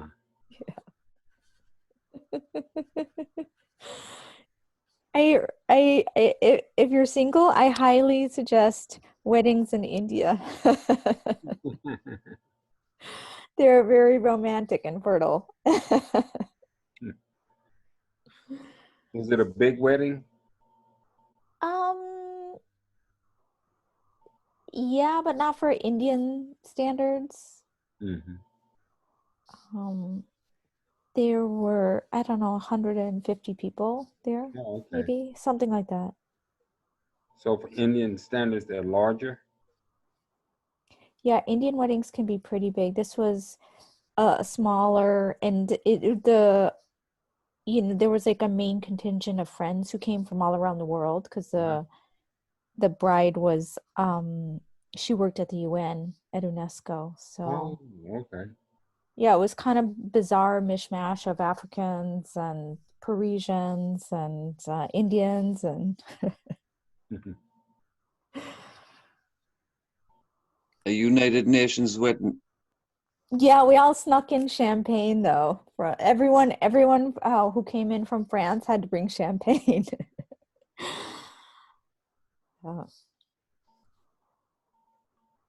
So how long you been married now? um 8-9 years. Oh, okay. You're really into it. Yeah. Well, Been my a while daughter now. told me a couple of days. Well, she told me that she's celebrating her 5th year of marriage. I said, "You got to be kidding!" I said, "It seemed like yesterday that guy was sleeping down on my couch." And they Wow. 5 years now. I said, you know, they have their own place. It seemed like it was yesterday he was on my couch down there. Wow. Wow. Yeah, so Nolan, I am here to relieve you in case because you look exhausted. That's why I came today, to give you a break. Well, I already started drinking coffee. I don't know. Did you have a time? Because I was assuming that I thought you had talked about basically the last 2 hours, like from 2 hours ago till now. Maybe I got that confused, but No, you were just asleep. No, I said probably like 6 or 7 in the morning so that I could get up. So what I'm trying to do, and I didn't have time to plan anything through the week, is try to get the Americans when they're super kind of like tired and kind of like in that hazy state. Because it's hard, besides maybe James, like it's pretty early for Europe.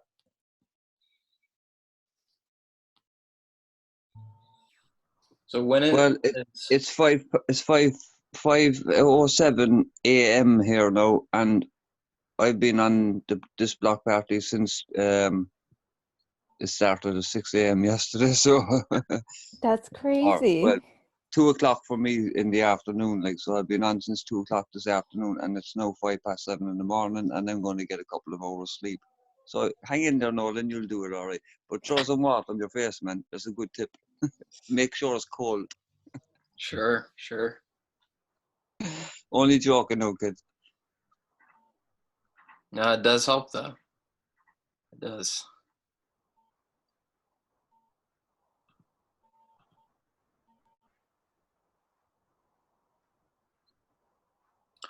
What time is it for you, Lauren? It is 8 o'clock for me now. A.M. Yeah.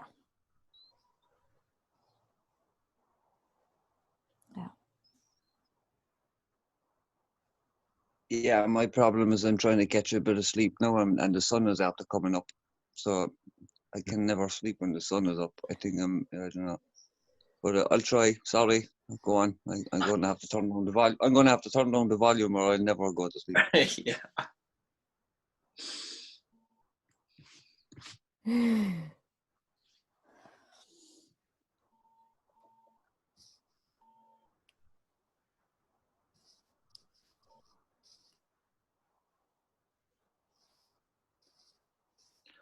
Well, Lauren, you had mentioned you had a friend that might be interested in.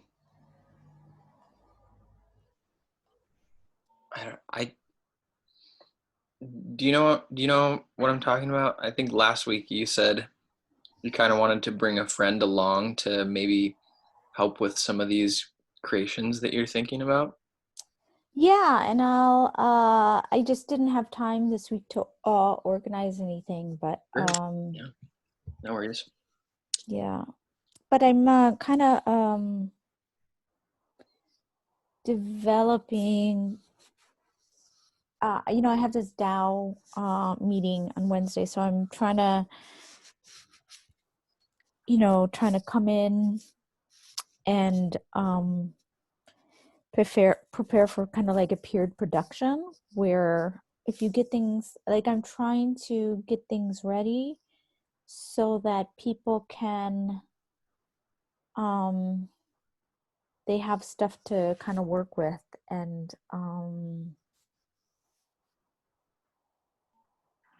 we can do a process together. So trying to set it up so that everyone can kind of work together to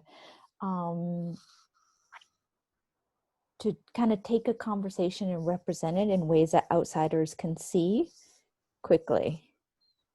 So that's what I've been working on, Melvin. What do you do in particular? I'm very curious because what I've heard thus far, it sounds like you're very, very creative and intuitive. Yeah, so what I'm trying to do in collective intelligence is like reduce conversations into understandable memes and chunks, so that we can so that kind of one of the issues that I'm trying to solve, if there are 100 Zoom meetings or like 100 hours of video, how do you display some of these thoughts and patterns that are emerging in ways that are fun and interesting and don't take 100 hours of your time to grasp? So what are the nuggets and gems that are coming out of these talks? And like say for example, if there was a schedule of the collective intelligence block party, I see it as kind of like a Pinterest page or something where someone can kind of like scroll through the times and just kind of like look at images and quotes from the times to see kind of where they fit in and what might be like fun and speaking to them. That's interesting. I'm very impressed that your mind works that way. You can take stuff and get the nugget out of it. And yeah, so it's kind of like helping people find their tribe amidst all these conversations that are taking place. And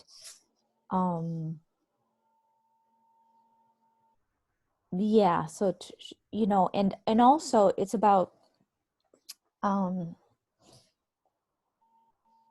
so it's about finding new roles for people within conversations. Maybe you know, during this conversation there may be two main people, 2-3 people who talk a lot and other people don't talk a lot, but it's finding other people's skills that can be added to the conversation. So it's like trying to find roles for people to further express themselves, even if they're quiet. So developing these conversational roles, like people who find images to fit what people are talking about, the iconographer or the sorcerer who finds sources like, oh, Hegel, I'll find this book by Hegel or this video by Hegel, and then doing that. Or someone who's a poet and can summarize a conversation in a piece of poetry or spoken word or musically or something like that. So it's bringing like art and other skills into the conversation to produce artifacts. Whether that's like a sound bite or little videos or images or something like that. Okay, very interesting. How did you find the work that you do? How did you get into it? I'm curious. So I started hosting roundtables, and then so what we do with each roundtable is we transcribe it using this thing called Otter, which is an AI transcriber. Then I go through it and clean it up, which takes forever. And then I take notes from it. I take what the most salient points of the conversation. And then I tag the notes for different words like wisdom or organization, so that everything is kind of searchable and I can organize it through tagging. And then I wanted to it to go even further. So now I've been getting into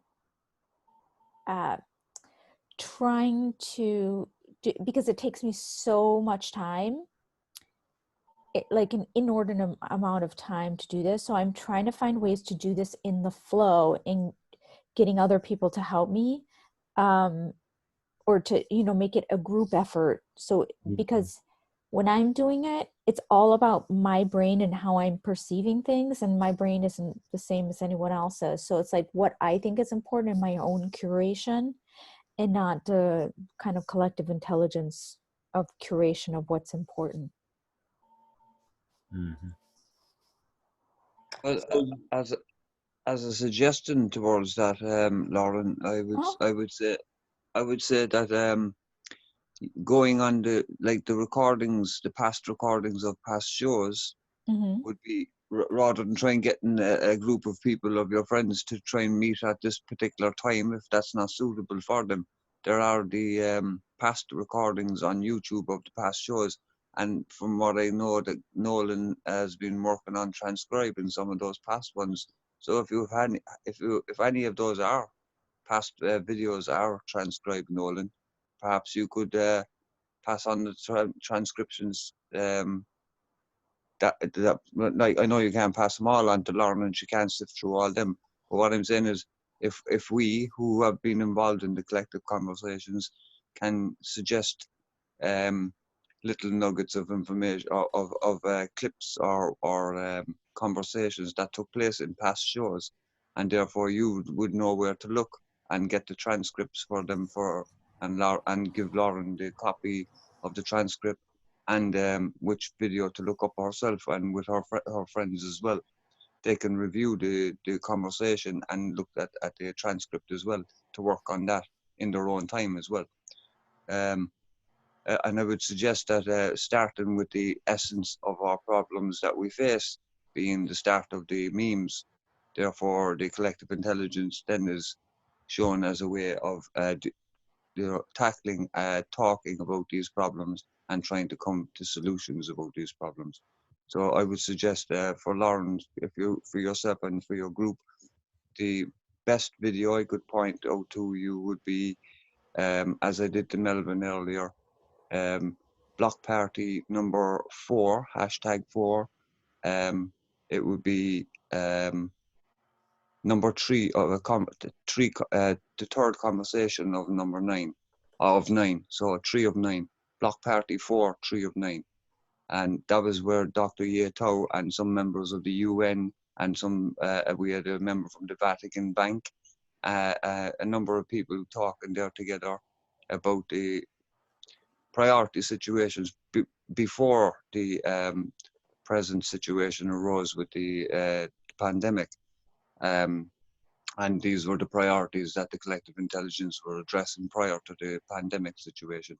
We have since focused our attention on the pandemic situation because part of the collective intelligence was about feeding the world anyway, and all the other solutions towards natural eating and natural healing and everything else, and the healing of the planet.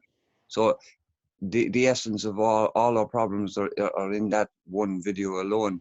And if you have the transcriptions of that one, Nolan, that would be a great starting place. So, getting the message across what the problem is first is the most important. And to get it across by, as we were discussing with Jamin as well another time, getting the message across to the general public what the problems are, but do it in such a way that you're actually not panicking them in a sense, but hitting them with the full punch as well. Like there's kind of no time to have no holds barred kind of a thing, because there's no time for that now. So we need to let the general public know what the issues are, but we also need to let them know that we have even all the scientists in the world, even the IPCC scientists working for the governments, that be agree on a time limit of about 10 years before we start reaching these irreversible tipping points, and that's on the short scale. But Dr. Yetow talks in this video as well that he gives the proper statistics in it, and he tells it the way it is. And basically he says that there's the time scale we have really completely is on a really long time scale. If we're really lucky, we have 20 years. And if we're not lucky on the time scale, we're on the lower end of 5 years. So that's how much of the essence of timing is required for the bigger problems that we face. But for the moment, we need to tackle the COVID situation by getting food to people in their homes where they have no other choice but to stay until we deal with the COVID situation. And they only have to come out at the moment to go to work to earn money for food anyway, or to go get food. So if we can try and alleviate that problem, it's just one part of the solution, one spoke in the wheel, and just one of the suggestions we have for, you know, for Brooklyn, as well as all sorts of, you know, local gardening, back gardening, farming, rooftop farming, permacultures, all this kind of, there's all sorts of information that we can do, and a network that we can show them that can be set up. But anyway, that's what we're about with the collective intelligence. But I think a good starting point would definitely be that video. Sorry, I'm going to go back to sleep. Okay, the third time, fourth time you said you're going to go to sleep. Maybe it'll happen this time. I know I'm getting ready to check out. My eyes are getting heavy, very heavy. But, you know, I just, again, want to express my appreciation for being a part of this collective intelligence. And, you know, I really feel humbled and honored to be among these brilliant minds here. You know, it's just really very humbling to be among the brilliant minds and compassionate people. And that's one of the qualities that resonate very strongly with me, is being in a community of people who are compassionate for all life. And I want to thank you for, you know, allowing me to speak. I'm out of here. Bye, Melvin. Eyes are heavy. I'll be back. What time are you gonna start in the morning? What time? Me? Well, I plan on being awake again in about 2 hours. Okay, I know I'm about 2 hours. So will this be going on another 5 hours or 6 hours? 6.5. Okay, I might catch the end. Okay, goodbye, everyone. Bye-bye. Good night, Good Melvin. night and God bless. Good night and God bless, Melvin. Okay, my bloody friend. And Nolan, my last comment, you might actually, if you have the link for that video that I was just mentioning, #4#3, you might throw that up for the other, you know, people who just come along. It's a good basis to start on to understand where we're coming from. The YouTube videos are all on recordings anyway. Definitely, I can. I'll pull that up right now.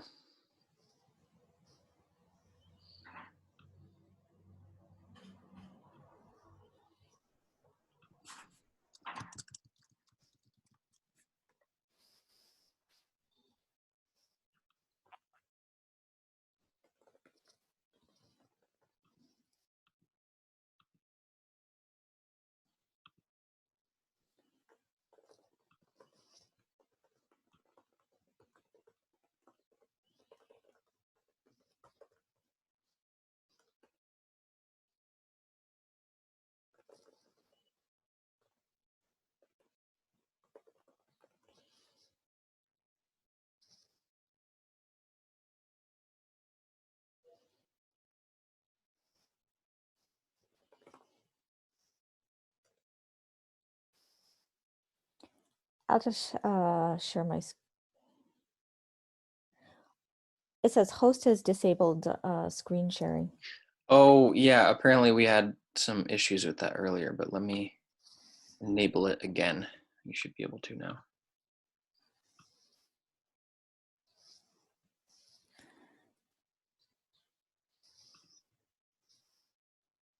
don't forget to unenable it, Nolan, before you allow anybody join the party. Sure. Yeah, yeah. Oh, is that from the Zoom bombing? I wasn't here, but apparently somebody early in the morning. I assume it was just a random person joined and screen shared some nasty stuff. Really? Oh my God. Yeah. Yeah, that's the second.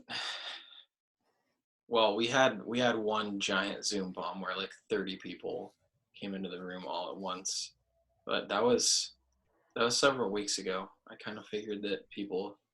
You know, I talked about this with you about like, you know, and I analyzed this with a friend of mine, Amber, about innovation and how like these Zoom bombers are able to innovate so fast because what they're doing is so throwaway and so pointless. But that pointlessness of, you know, games or, you know, like World of Warcraft, it's actually super generative when you're working on something pointless and throwaway, to be able to have that like fast innovation and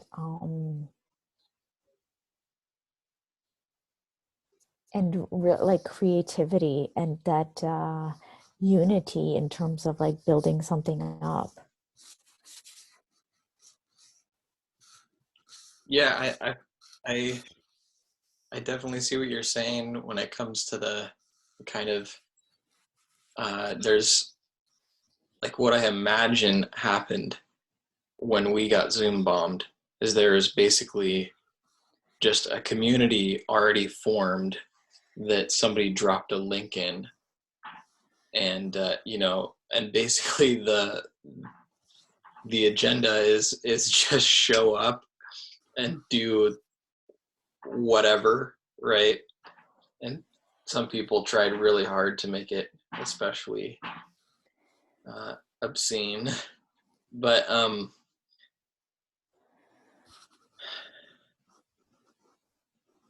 yeah, how do we? You're asking some interesting questions. I like where you're going with this. I'm not sure exactly. I'm not sure exactly what to take from it.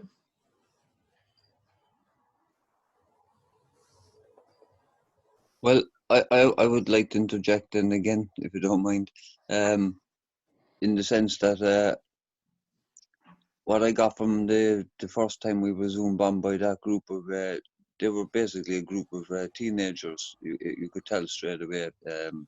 It was all about having a bit of fun. They were all cooped up at home. They're all being quarantined, and it was their idea of entertainment to them. Unfortunately, you know, to us it didn't seem that way, of course. But they probably didn't really even take any notice of what type of meeting this was. It was happening all over. It was actually on CNN and all about it. There was millions of Zoom conferences being bombed, and that was just a phenomenon that went on because it was something that teenagers took an advantage of. It was a new technology, and people were new to it, so they were unaware of the waiting room, which we used after that episode, and that's been working very well for us. And we had no incidences since until this morning. Now, as I said, I reiterate that was teenagers probably bored in the last situation, but today it was just one person who came into the waiting room on their own under the name of Catherine, and you know. They were in the waiting room for a while. The name seemed okay. They're on their own, and Jamin invited them in, said hello, and invited them in. They never showed any face or anything, but what they shared, we reported to the authorities straight away. And I believe, to be honest with you, I insisted that we do that. We stop the recording, and that we do that first before we do anything else, because whoever that person was, whoever they were had whatever images, whatever sharing was obviously downloaded on their computer, and if there was any way of tracing that or anything, it should have been, the authorities were put onto it straight away anyway, as far as I'm, well, it was reported to Zoom anyway straight away as well. But it was basic child pornography and everything, and it was disgusting. Like, it was sickening. Jamin got it off as quick as he could. They just came in and just, as soon as he left them in out of the room, they just threw on the video. And it was just, I'll leave it at that, but it was sickening. It was a sickening situation. And unfortunately, these are the type of people that we have to deal with outside. But it was no teenager, as far as if it was, then all I could say is, and as I said today, is that I don't wish any ill on any people. But whoever was responsible for in those videos and who's responsible for putting it on in the Zoom bomb, may God strike them down. That's all I say, because it was vile. Enough of that anyway. Now I'm going to bed in a bad humor.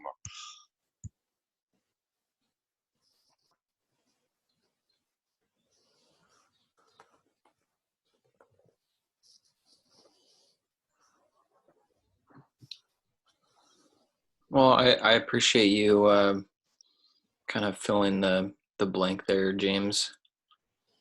And I'm sorry that you're exposed to that. Well, we all were, and unfortunately, as far as I know, it was live streaming as well. Like, so we just had to cut it straight away. Like, but we had to report it straight away. You can't let that kind of stuff just, we'll report it later on or anything else like that. We just had to stop it and report it. And I hope something is being done by it, because Zoom is a great platform, and I'd hate to see its reputation being ruined by some low life like that. Like.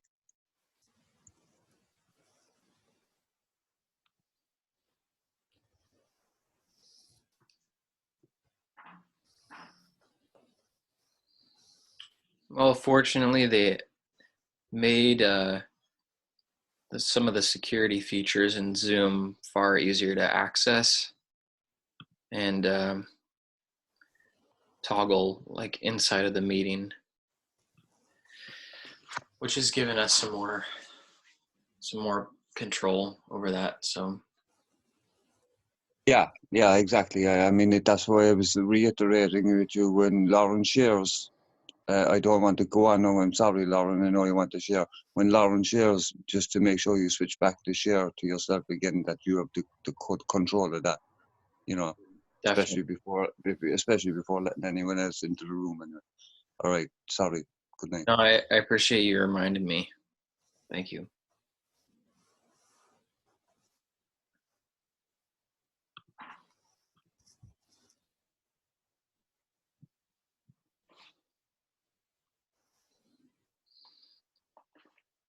Well, Lauren, did you still want to screen share something? Oh, sure. I'm just kind of working on kind of finding images for conversation here.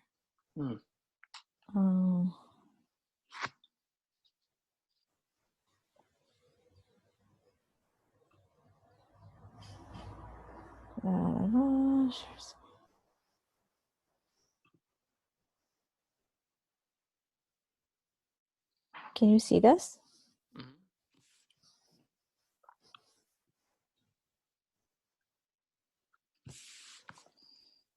Yes, I've just been finding images for the quotes that I kind of got out of the conversation. So it can be, so I actually took notes on this thing called Notes.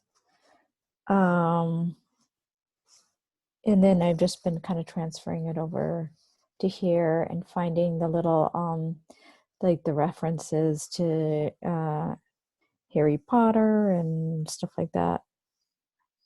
Oh, nice. And is it easy to share these Miro boards or whatever you call them? Yeah, here, let me see. I'm going to share it.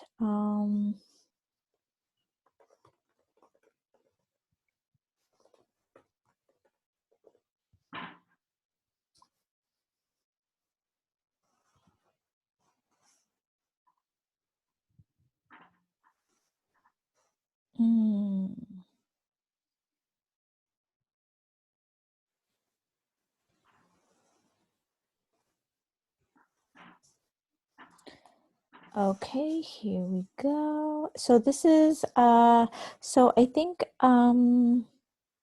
let's see.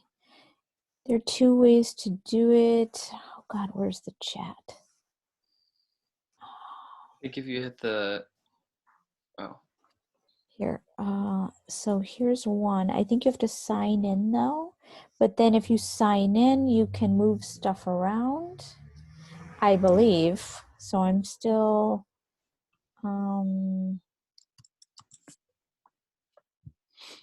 so this is no sign in required, but you can just view it.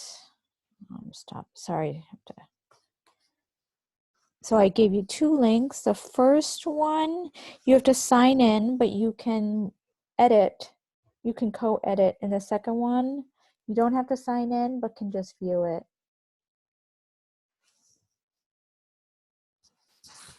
cool. Thank you. And are you enjoying Miro? I am. I am. I wish, you know, of course, it'd be nice if the information flowed a little bit better. Like you could take notes and you could represent it graphically, but also export that information much more easily into other things. And it doesn't really flow like that quite yet. Mm.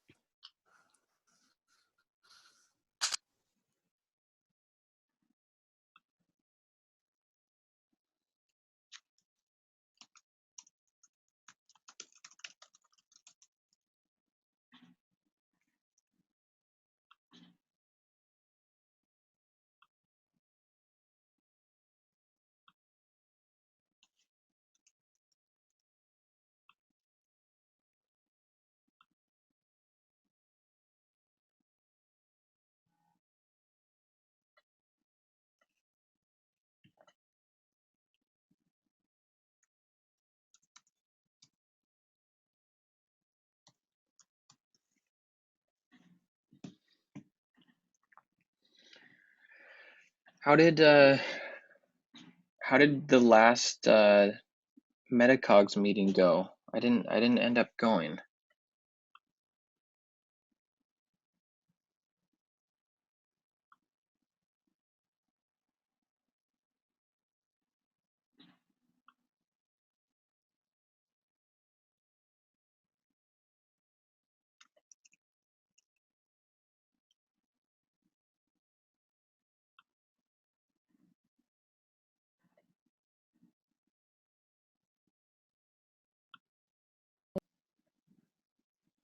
Hey Lauren, can you hear me?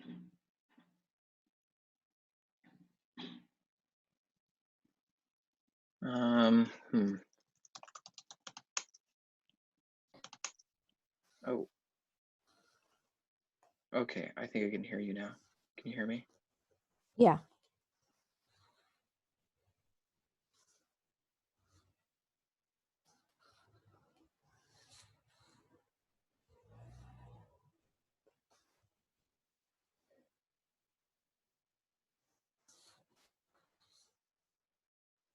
Oh, can you hear me now?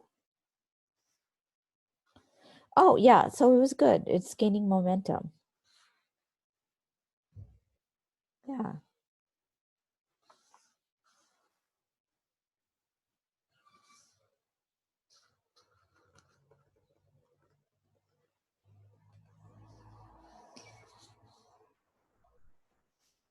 I don't know. It's just kind of like a feeling, the conversation, just things are starting to emerge. We're going to be hosting a thing on governments on June 3rd and we're trying to, you know, implement some of these peer production methods by then. And if we can actually get those like a community practice of you know, Zoom peer production, I think it could be a pretty cool kind of movement.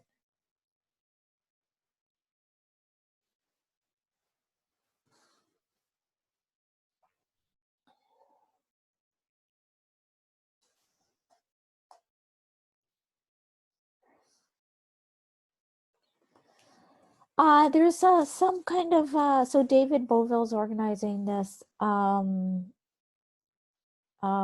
governance event, kind of getting opinions and new things, new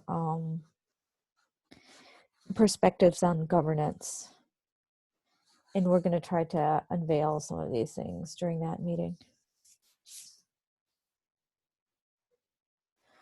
But we'll see. I'm trying to figure out kind of what you need in order to make that happen, and I'm not really sure, but I feel like it's the right direction to go to.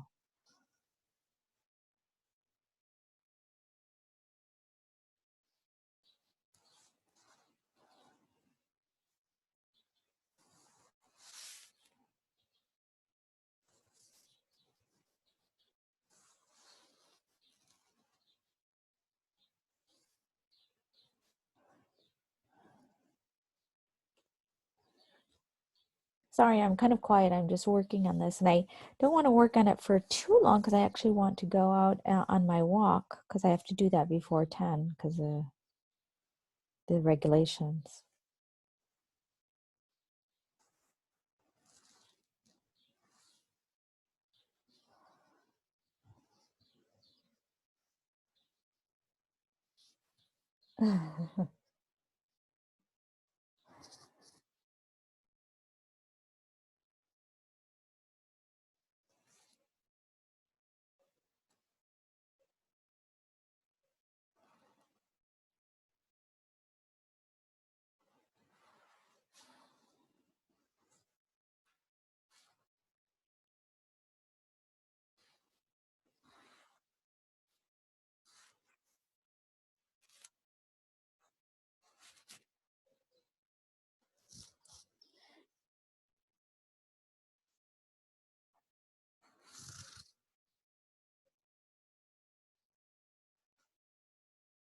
Yeah, I think it takes some time to like have a, turnover.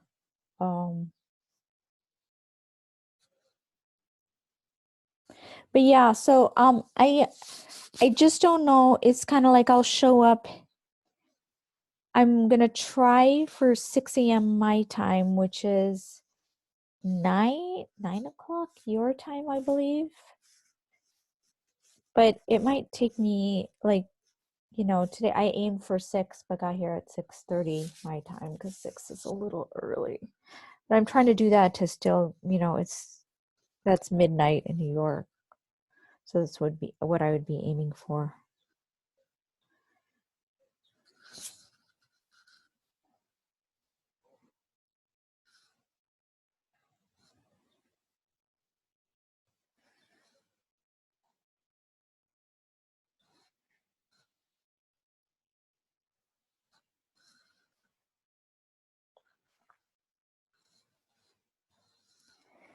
I love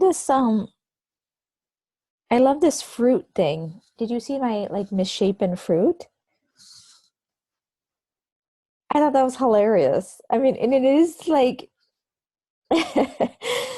it totally does represent like it's kind of the same. We throw away fruit that's ugly because it won't sell. Even though it has nothing to do with the way it tastes, just like with women, we're kind of like objectified, and there's such a narrow range of what's acceptable and beautiful, and if you're out of that, you're like throwaway, and you know. Yeah, I especially like that one as well. I couldn't really read the print, but I saw the images, and I think the twisted carrot one was perfect. I mean, you could actually say like which is twisted more, is the carrot or us for throwing it out because it is, you know what I mean? Oh, I like Which, that. yeah, which is twisted more, us or the carrot.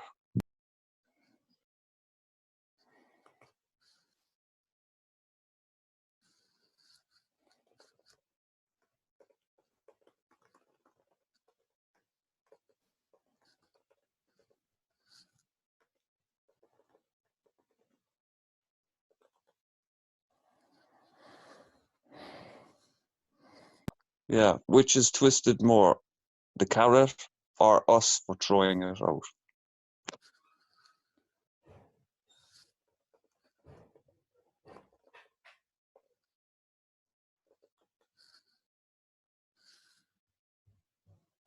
I like that.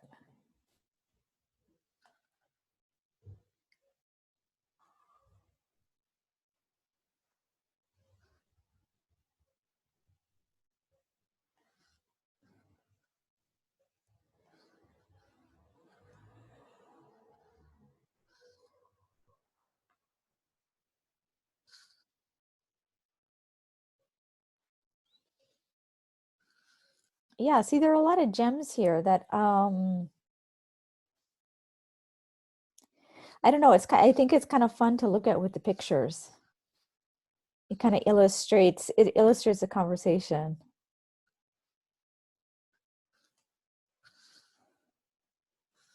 I mean, it doesn't have to be done like this. There are, so many ways that we can represent conversations, but just doing it this way, I think,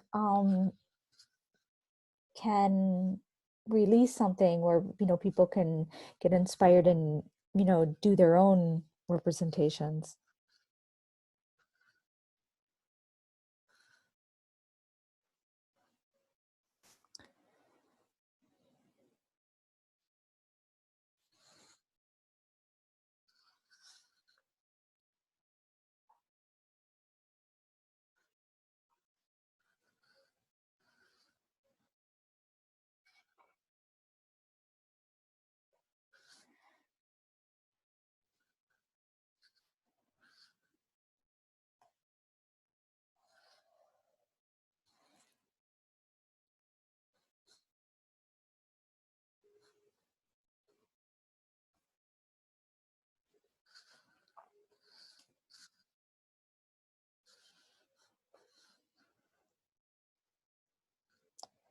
And so, by the way, you all can replace these images or, do whatever you want. So what I'm trying to do is make it a kind of community thing where, and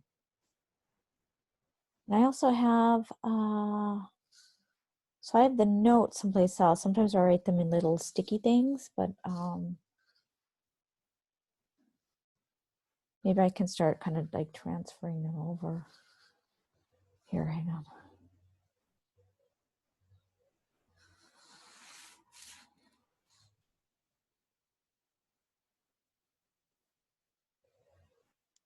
I think when you as the old saying goes, a picture speaks 1,000 words. So if if you're capable of finding the images that are correlating with our conversations, and those images that you put up are accompanied by text as well. I noticed I couldn't read it, but like that. No, one of the images I couldn't read the text, but I just gave a little what I saw, which is more twisted us or the carrot.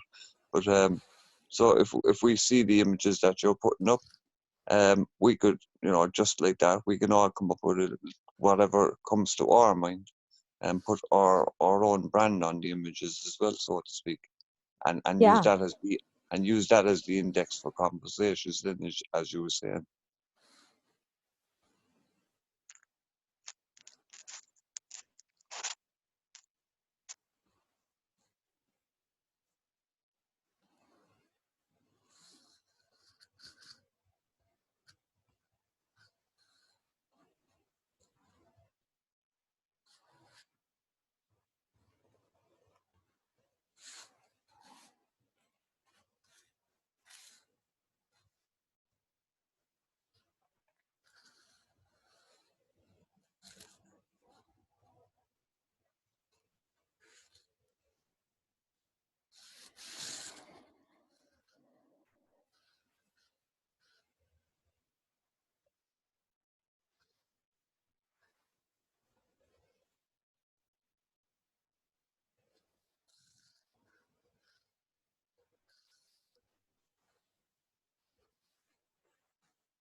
Yeah. Exactly. Each meme would be accompanied with a link to the appropriate conversations that are either recorded or that are actually going on live. Should we, evolve to that stage when there's lots more involved in conversations. But each meme would lead to a link directing you to that particular conversation where the meme came from. And as you said, the meme will draw you in with the least amount of text so that people don't have to sift through a lot of text and indexing to find what they want. It's a quick alternative. Yeah. Yeah, so this is exactly what I'm doing, James. This is my Pinterest page where I take these interviews that I've done or roundtables, and I start making these little like quotes where people, when they click on them, they can then go, they're pointed to the actual notes or the video that it came from, so they can actually watch the whole video, but they can just browse through the conversations for these little through memes, so easily kind of finding what they're Yeah, exactly. Because I got that when you were saying that earlier, that it's a good type of indexing form. So I was just reiterating what you were saying, yeah. because I was saying, like those images, in order for us to help you and to lighten the burden of work for you as well, you seem to be very adept at grabbing at the images fairly quickly. And if you use the past recordings as a basis or a library for getting images, then on a future next block party in your 2-hour segment or something, you could drop the images that you found from those, and collectively we can see what jumps out of us that will suit us as a quick meme for each of those images as an indexing system. So it would take the burden of work off of you then as well. Again, like it's just acting collectively.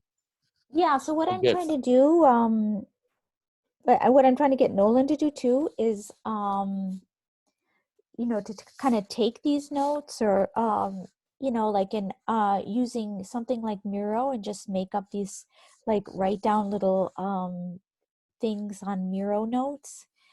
And what I've been doing here, I'll show you again another conversation that I've had. So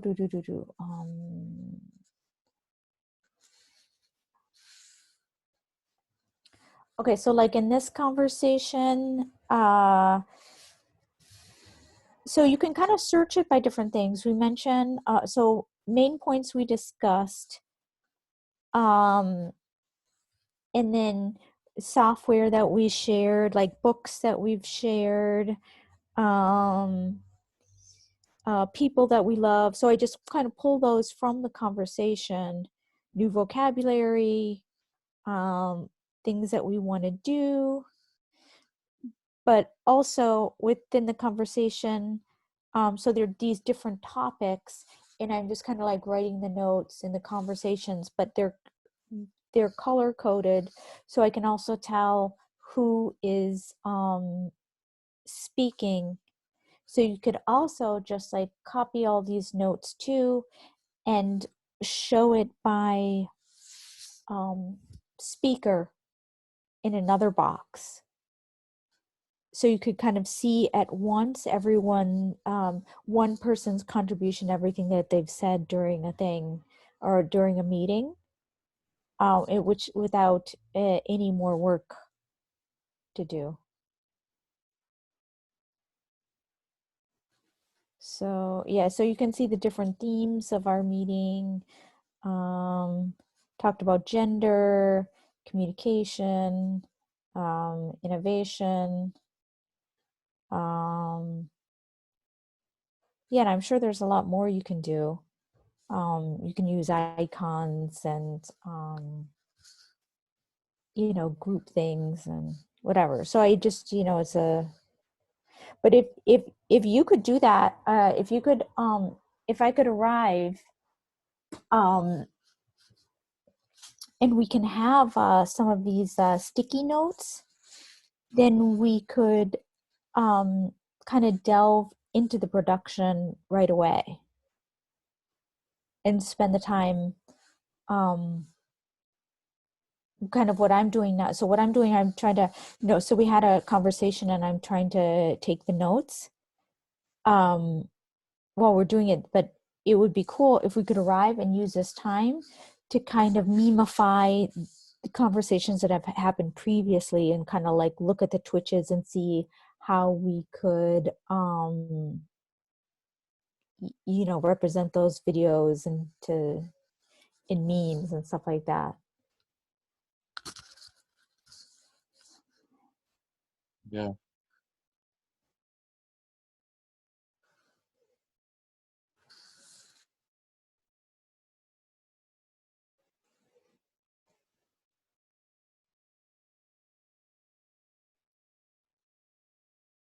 Mm-hmm.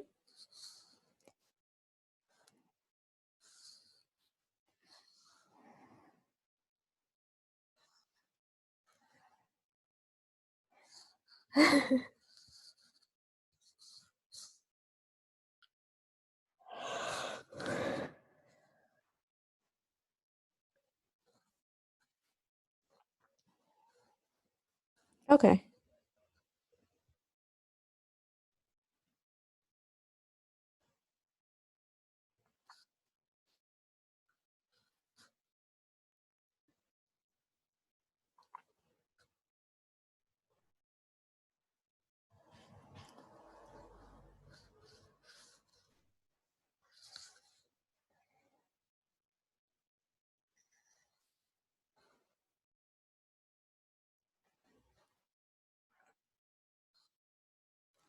Yeah, or just a Google Doc or however you give it to me.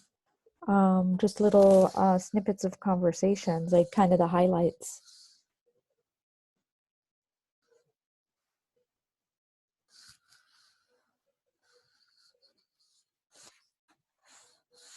Which is basically what those notes would be that you took anyway, Nolan, as you said. Like, I mean, you took down notes, so you obviously you took down the highlights, these things, that points that stood out to you. So you have them already kind of condensed in a sense. So that would be very helpful for Lauren. That's what And Lauren, that was what you presented there, absolutely fantastic, excellent. I mean, you seem to have it well covered anyway. So far be it Oh, from me thank to you. pitch in. Far be it from me to pitch in a sense, other than just suggest what I can. And I'm all for it. That's a great idea, and I'm all for it. And I'm definitely going to sleep. Okay, I gotta go too. Nolan, I'm sorry to leave you all alone. But maybe someone else is actually there and they'll pop up.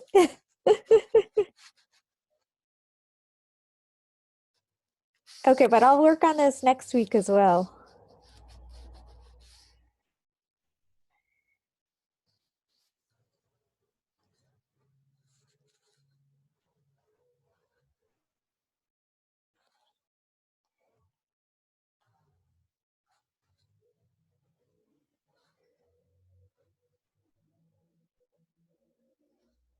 Cool. And like as I said before, the more you can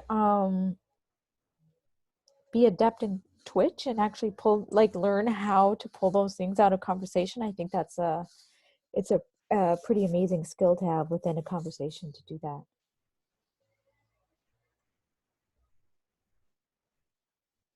I want to learn how to do that.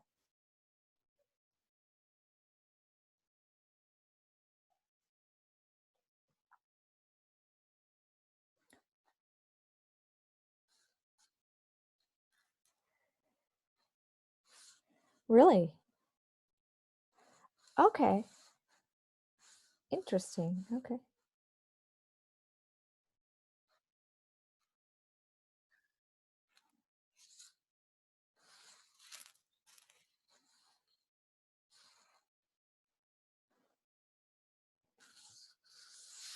Yeah, super interesting. Absolutely. And so just to let you know too, I broke down and got Otter for this month. If you want to use my minutes, because there's 6,000 minutes, what the fuck am I going to do with 6,000 minutes? So. If you want to send me any sound files, you know, Zoom downloads a sound file. You want to give me any sound files, I can you know, transcribe them, and then in Otter I can just add your email address, and you can see all the transcriptions and access those. All right. Okay. All right. Bye-bye. Okay. Bye-bye. Bye, James. Are you still there? Or did he Yeah, actually leave? I'll see you soon, Lauren. Take Okay. care. It was so nice talking to you both. And you Bye-bye. too. God bless. Enjoy your walk. I'm sure Miles and Emery will be along shortly, and they're you know, they're all Great. dedicated. Okay. Bye-bye. And so is there as well. I think she's probably just asleep for a moment, but she'll be awake again in a minute. Anyway, take care, and I'll see you again next week. Bye-bye.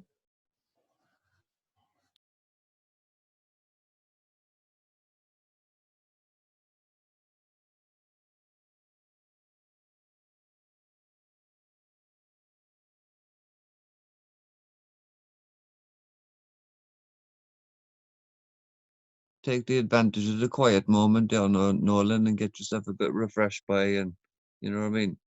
You can always stop recording and take a toilet break, so to speak, if you want. But be mindful of the share button there now. Back with the share button, share video screen. You gave that to Lauren there, so switch it back to yourself there now again. And I think I'm after making a world record for how many times I'm going to say good night before I actually go to sleep. Good night.